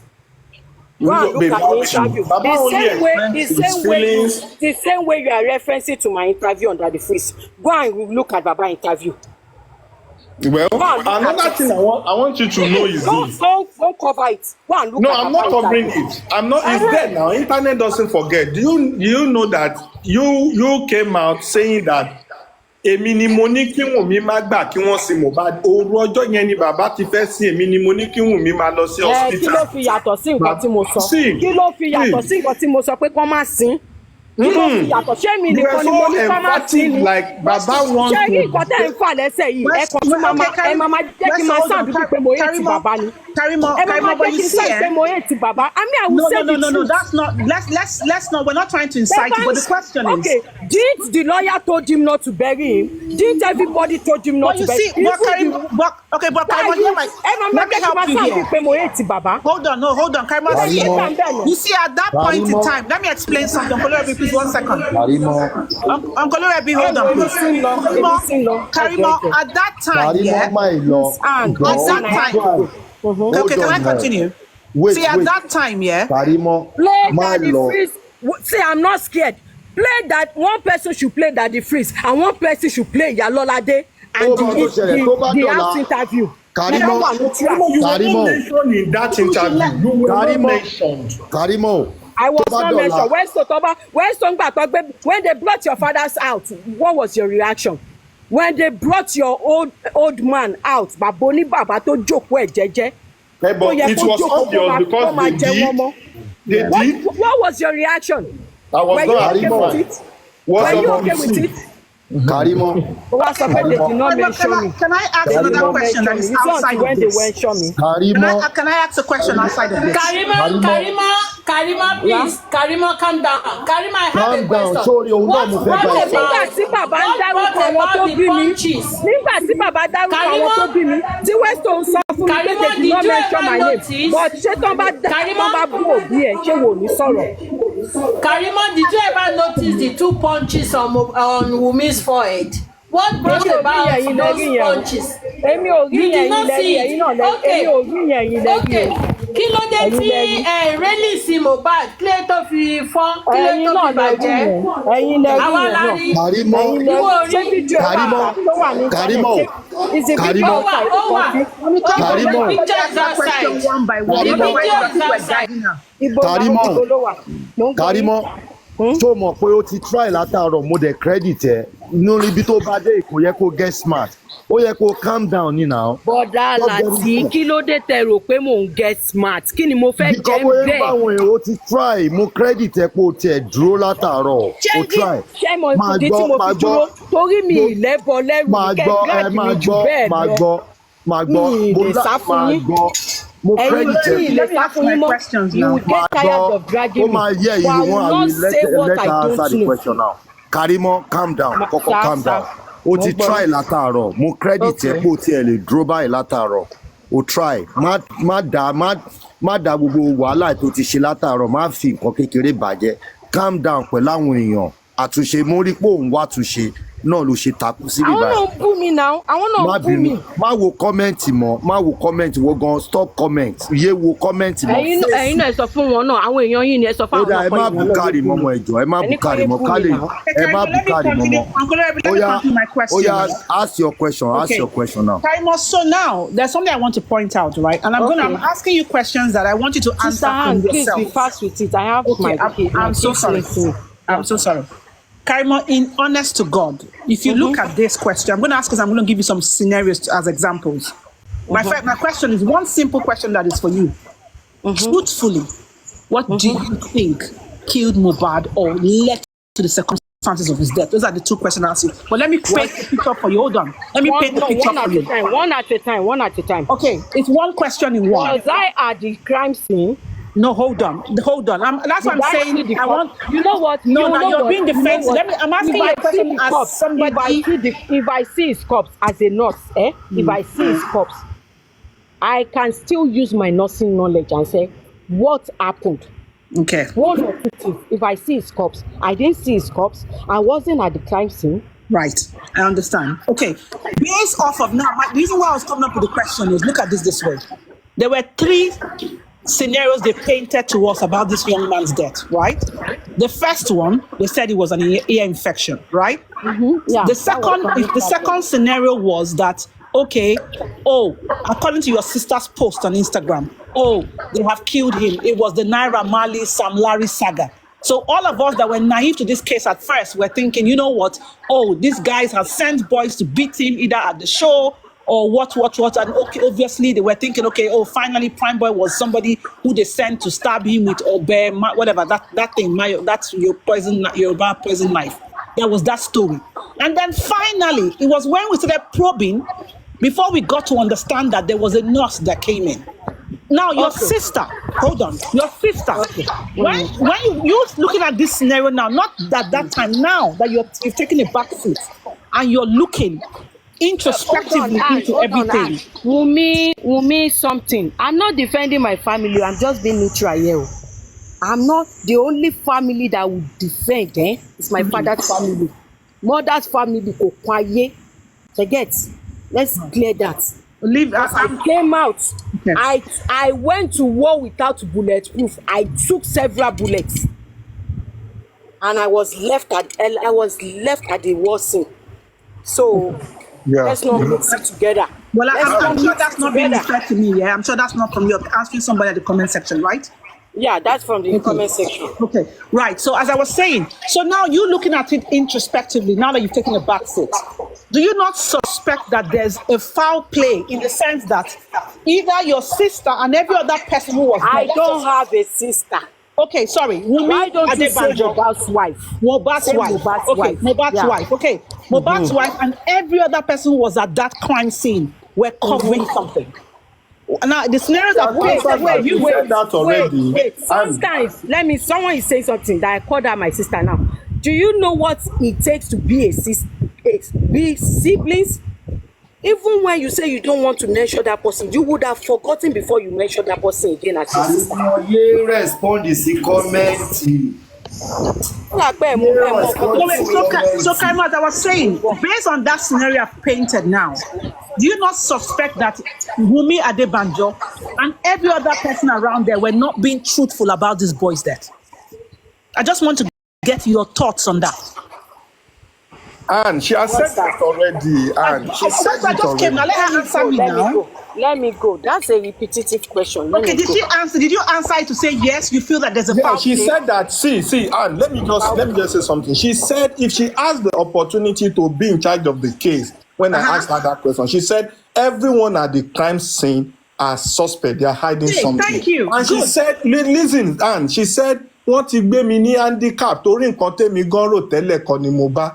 She said it. So she has cleared it to say that she was of the different opinion before she started realizing that some things are not the way she thought. So she said that, and that's why she said, Fine. That's Mommy should fine. not Thank be you for called her clarifying. Because me, sister. I just joined. I just seen her online. I wanted to just ask that question for myself. So since Yes. you've confirmed that she has cleared that up, for Yes, me, she I'm said good it. with that. For me, I'm good. And so to me, right now, based on that response, that she suspects foul play, I don't think there's any other question asking her about what happened then. That means the things she said at that time when she was talking to Daddy Freeze were just based off the information she had at that time, which could be 80% false. That's my thought. Okay? That's what I'll say. Wow. That question, that response tells me that whatever she said at And Daddy Freeze God time bless your wisdom, is Jerry. 80% false. That's what I'll tell you. Based, God and she bless your got it wisdom. off the reported speech of whoever was telling her those things at that time. So we can touch. She even said that, in addition, she even said that since the cause of death is not yet ascertained, there is not a crime to go for DNA, that they should go and do the DNA. That is not a crime if it is needed. She used the word if it is needed. Now that it is needed, I think it should be done. And now we have someone from our family that is, of course, our family that is also saying it is not a crime for DNA to be conducted. I think that's fine. That's fine. Can you translate what she said in Yoruba when they asked her about that? Some of us don't understand Yoruba. She said, no, she said it in English, I think, that it is not, She said if it it in is Yoruba. needed. Yes. She said it in Yoruba. She didn't say it in English. Ipe kí wọ́n lọ ṣe tí ó bá ní tó bá wà needed ìgbà tí wọn ò mọ tó pa Mohbad tí wọn ò mọ cause of death Mohbad. She gave a proverb, not that. She gave one kind of proverb when they were asking something about the child stuff or so. She said She said a lot of things, and I think Nimoni, can I tell that proverb? Nimoni, are you there? Say it, Can I tell you that proverb? Please tell me. I don't know because I was asking the proverb. She said, Araba ni baba, eni abalaba ni baba. Exactly, that was what that she is said. the way she answered me. That's true. That's the way she answered my question. Please translate. Naimali, sis, yeah, for me, yeah, you see that question that I asked her, that means that everything that they said that day, from when that time to, were all lies. They lied to her. Cool. So we don't even need to guard this girl anymore. Everything one said was bullshit. Let me just say this for the sake of those people that are just She's aware. Well done, Lady Han. You're right. I agree. When I asked her about time frame, can I say, when I asked her a question about time frame, she gave us 9 a.m. I purposely asked that question because when you're able to know the time frame, you'll be able to add 1 and 2. Yeah, she What said time around did you 9 call your sister? What time did she call you back to give you the time of death? That, oh, Mohbad is dead now. She didn't give that one. She couldn't respond. But she said she called her sister to greet her around 9 a.m. when she got back from work. And I did 5 hours calculation. 5 hours was given 2 p.m., right? Then she now said, no. As of September, it is 6 hours. We did the 6 hours. And I said that would be 3 p.m. I think she calculated again. And I said, oh, yeah. I said around 9. I said, okay, that means it's even going to be, let's say, to 9 or past 9, meaning we are having around past 2 to around past 3, if you work with that time. And